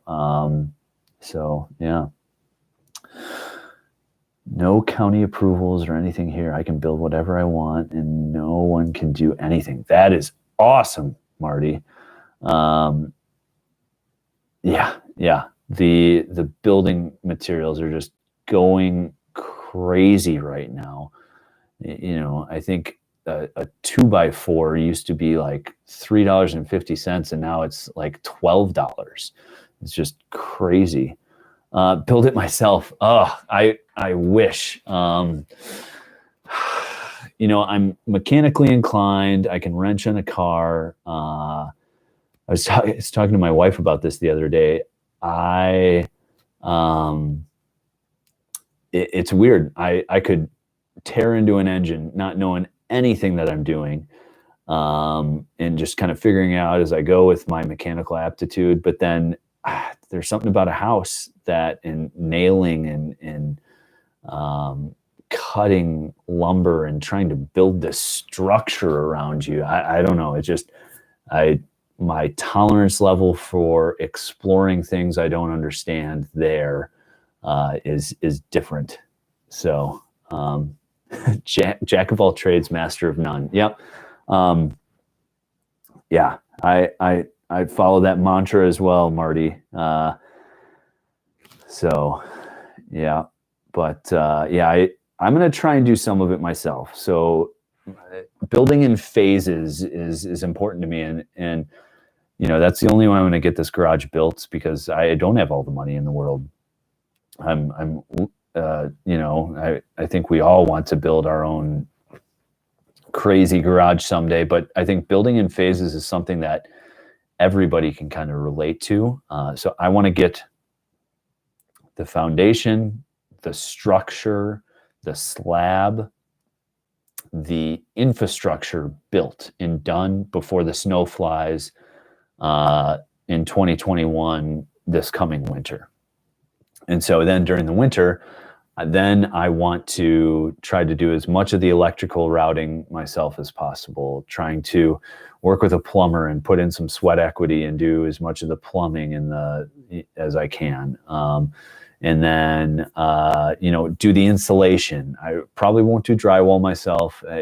It's just a tedious task that I think is worthy of hiring out, but I'll do the painting myself. I might do some of the trim myself, but I've seen the crappy houses that are built in 40 days, just the spec homes that, cookie cutter, and they've got, instead of OSB, they've got like that stuff that comes on the back of IKEA cabinets for their sheathing. It's like, how the heck is that thing supposed to stand up to a wind load or anything like that? It's crazy how those things are built. That wouldn't pass code up here, but because of the cold temperatures. But 2x6 framing. Gonna do a 6-inch heated slab with rebar in it. Keep out areas for the lift. Infrastructure and everything to do solar on the roof, and also tie it into the house. I think I'm going to do 400 amp service, 200 for the garage, 200 for the house, so I never have to worry about it. I probably won't even come close to using any of that, or all of that, but with electric vehicles on the way and everything like that. I've owned an electric vehicle. I've owned a Tesla, so the amperage requirements are just continually going up, and so I want to build it like that. I have a $350,000 house that has crooked walls, foundation cracks. I built a 14 by 14 shed better than my house. I know it's my house was built in '98, and I just look at some of the stuff that was done and some of the. We have a basement. That's where I'm at right now, in the basement. That's where the studio is. And I just look at some of the drywall, and it's all wavy, and some of the cracks. And we've got wood floor upstairs. And, when it's cold in the winter, you get the cracks between the pieces. But when you do a slab, get a quote from Correct Concrete in Ashpin. They did my driveway in Waukesha for a great crash price. Nice. Yeah, I'll definitely look them up, Dustin. They'll. I'm always open to suggestions of the local contractors around the area. I'd love to have them on a podcast here coming up. Garage Beers podcast. We haven't done one of those in a while. Want to get one of those up coming up here, but definitely we'll talk to those concrete people, because I am going to do. I'm not going to do slab on grade. I'm going to go down and do footings and below the frost line and everything like that. Just because underneath my slab, I'm going to do probably 4-inch foam in 2 layers of 4-inch foam, because I'm going to do the heated slab. So I'm going to go down pretty far to get all that taken care of. Concrete is not cheap either. I feel like wood is outpacing concrete though at this point, and with the lumber shortage. It's interesting. We had the toilet paper shortage and the hand sanitizer shortage. I've walked through Home Depot, I've walked through Menards, I've walked through Lowe's lately, and I haven't seen a shortage of wood or lumber in the lumber department.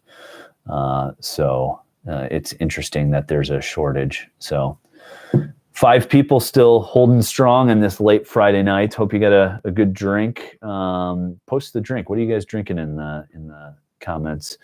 We're coming up on midnight here in Wisconsin, and we'll do a temperature check. Daniel, you're holding in strong on the East Coast here. Almost 1 a.m. for you. 1 degree. It is 1 degree outside, 1 degree Fahrenheit here. Don't know if we got any international people on the line. Australia might be joining us soon with how late it's getting, but we'll keep going as long as you guys want to keep interacting and talking in the chat. We'll keep going. Daniel, have a good night. Thanks for joining as always. Good to chat with you. Sleep well, and we'll catch you on the next live stream or next video. So 45 Fahrenheit. Gosh, Marty, you're killing me here.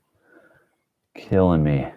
1 degree outside. It's warm in the basement, though. It's nice. It's nice. Oh, yeah. So yeah, hopefully Garage will start in the spring or summer. We'll see. Once we get the quotes, figure out how much money we need and everything like that to do it. We've got quite a bit saved up. I'm under no illusion that it's going to be cheap at all. But hopefully we can do it within budget still and don't have to wait another year.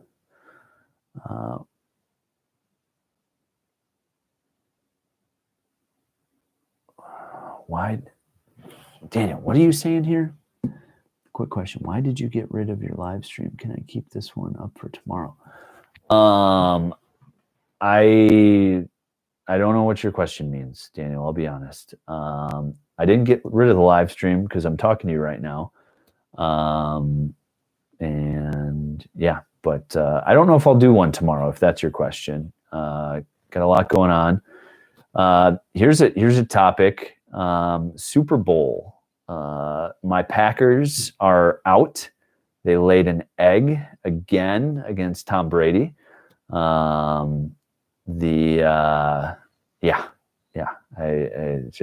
It's killing me. Marty, I don't know if you're a Cowboys fan, but yeah, just rough. We've made it to the NFC Championship so many times, and we just can't get it across the finish line. So, anyways, who are you rooting for? Tampa Bay, Kansas City. Really don't want Tom Brady to get another Super Bowl ring, but he's proven he's very good. So, yeah. But you had $5 on the pack. Go Brady. Go Brady. He must win so I don't feel bad. Oh man. I don't know. I don't know if I can root for Brady. I don't know if I can root for him. But yeah. Yep.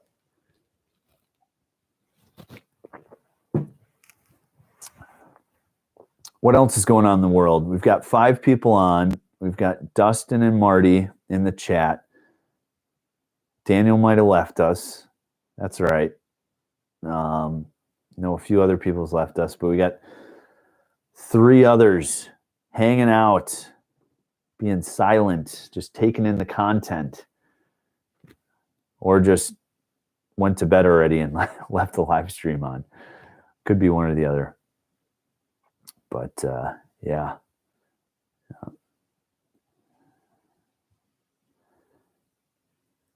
Yeah, he did beat up on us twice this season. I feel like we switched and had Mike McCarthy back as our head coach again when we didn't play to win and we played not to lose at the end of the game. But yeah, rough every season for the playoffs for the Packers. So I just don't know if I can root for Brady. Root for Kansas City again. root for Kansas City again, I think. But I'm not too invested. I'm just excited to go hang out, Super Bowl party, watch. That'll be good. So 4 people on. We're dropping. We got some people dropping off. So what do you guys want to chat about? Anything exciting? Anything interesting? Garage topics, questions? Anything else going on? If you haven't followed me on Instagram, shoot me a follow. We'll check what's going on there. See if we're getting any questions. Shoot, I forgot to put up a message that we were doing a live stream. But maybe I'll do that right now. Maybe we can get some more people in here. Let me see what is going on right now. I will go here to share. Copy the link. We will put it in here. Take a picture.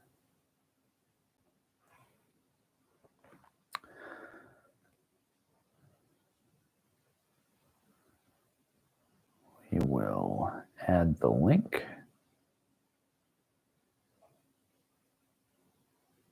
Done.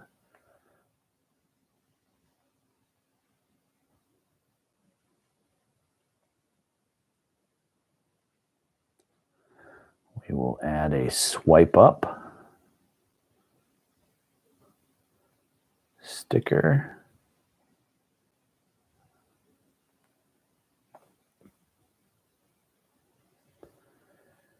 And we will tag Miller.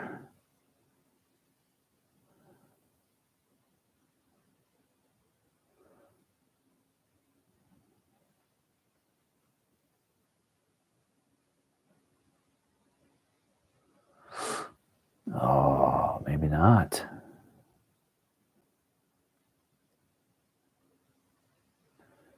Miller High Life. There we are. Sharing it. Dropped Insta because of Facebook and the political climate. Never had Facebook. Can't participate in such things. Yeah, I get it.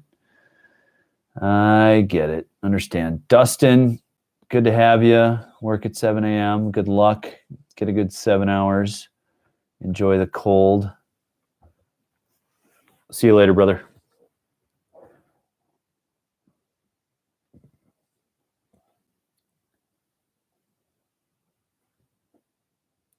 Oh, yeah. All right. We've got the post up. We'll see if anybody else joins. Got 4 on right now. Marty holding strong. Big plans tomorrow, Marty? Not much going on?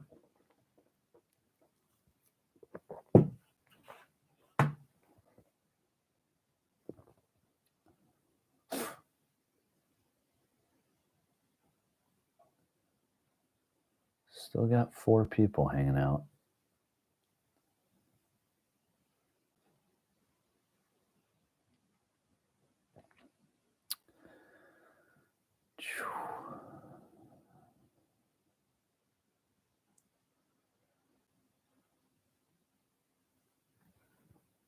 No, not really. Yeah. It's going to be too cold up here to do anything outside for the next week. But, gosh. Yeah, not too much going on here. Try and get some more garage floor layouts done. Busy drinking Sunday. Super Bowl. Yep. Down to 3. And then there were 3. Not sure if other people just left the stream on. Might just be you and me, Marty, but we'll see. We'll see if this late night story post on my Instagram generates any activity here. We'll see. Seen by 1. Seen by 2. Error loading. Still 3 people showing on here. Busy drinking Sunday. So.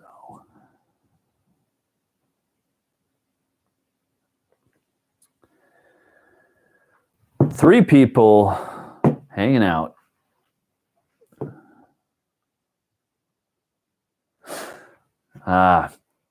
Project car. Working on the project car for the 16-year-old. I get it. I get it. Got to have those weekend projects to keep it going, get her through. So, yep. Yeah, not much going here either. Yeah. See what the kids get into.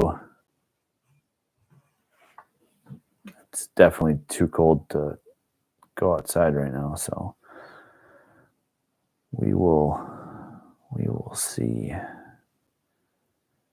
But yeah.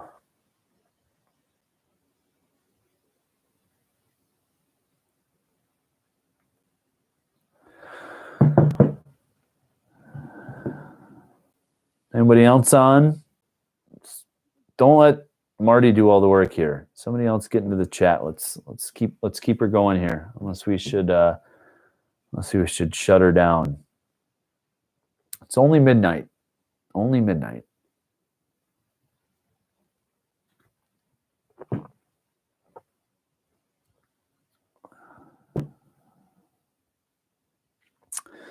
'93 Del Sol. I remember wanting one of those back in the day. Wanted to be different than the kids with the Civics and everything like that. So, but what was my car progression? That's a good question. What's your car progression? So, my first car was a Nissan 240SX. Then I went from that to an Acura Vigor. Went from the Vigor to a Toyota Camry. Went from the Camry to what was after the Camry? Oh, my 2002 Subaru WRX that I did a big single turbo injectors and tune and everything on that car. Went from that to a 2008 STI, Subaru WRX STI hatchback. Excuse me, just did standard bolt-ons for that. Then I went from that to what did I go to after that? I don't think I did much.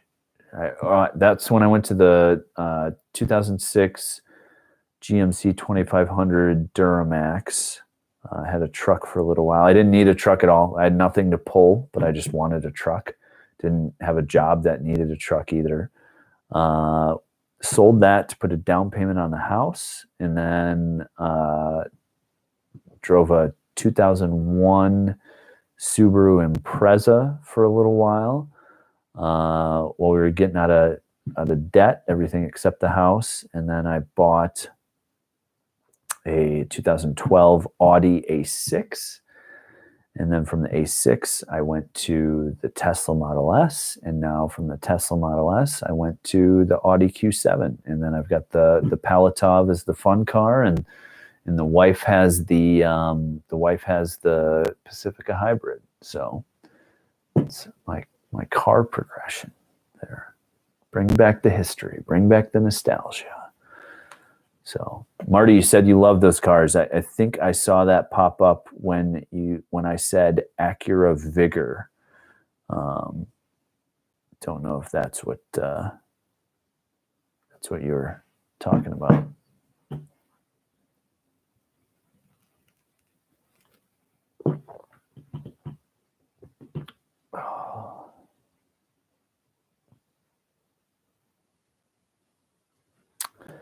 Still got 3 people on. If you want to get in the chat, get in the chat. Otherwise, if we're done here, we can certainly shut her down.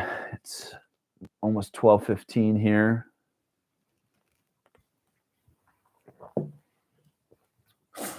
See how many people saw the story.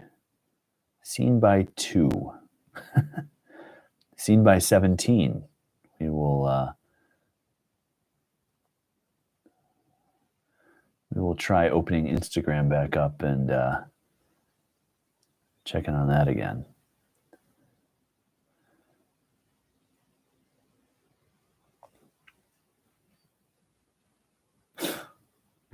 Had.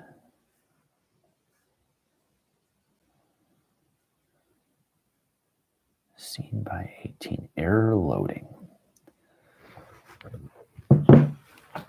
Oh. You guys are leaving Marty hanging here. Got to get some more topics going. Get some more topics going. Still only got 3.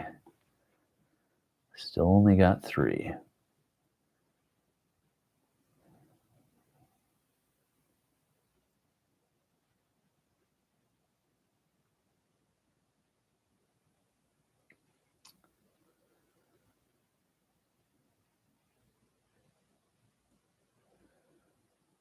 $2,000 Cummins, nice.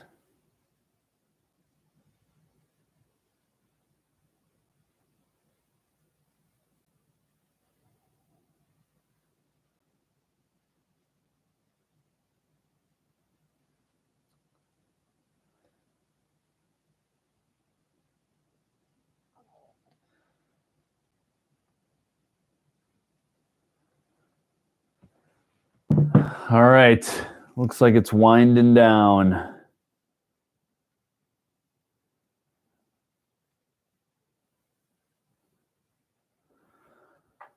It's a pretty good lineup, Marty.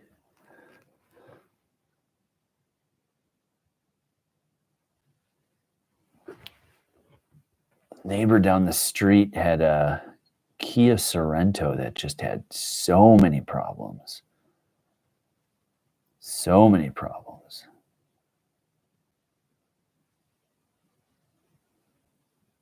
So, Marty, I think you and I are the lone people. I really think the other 2 people are either went to bed or fell asleep at their computer or their cell phone. But I think you and I are the lone people here.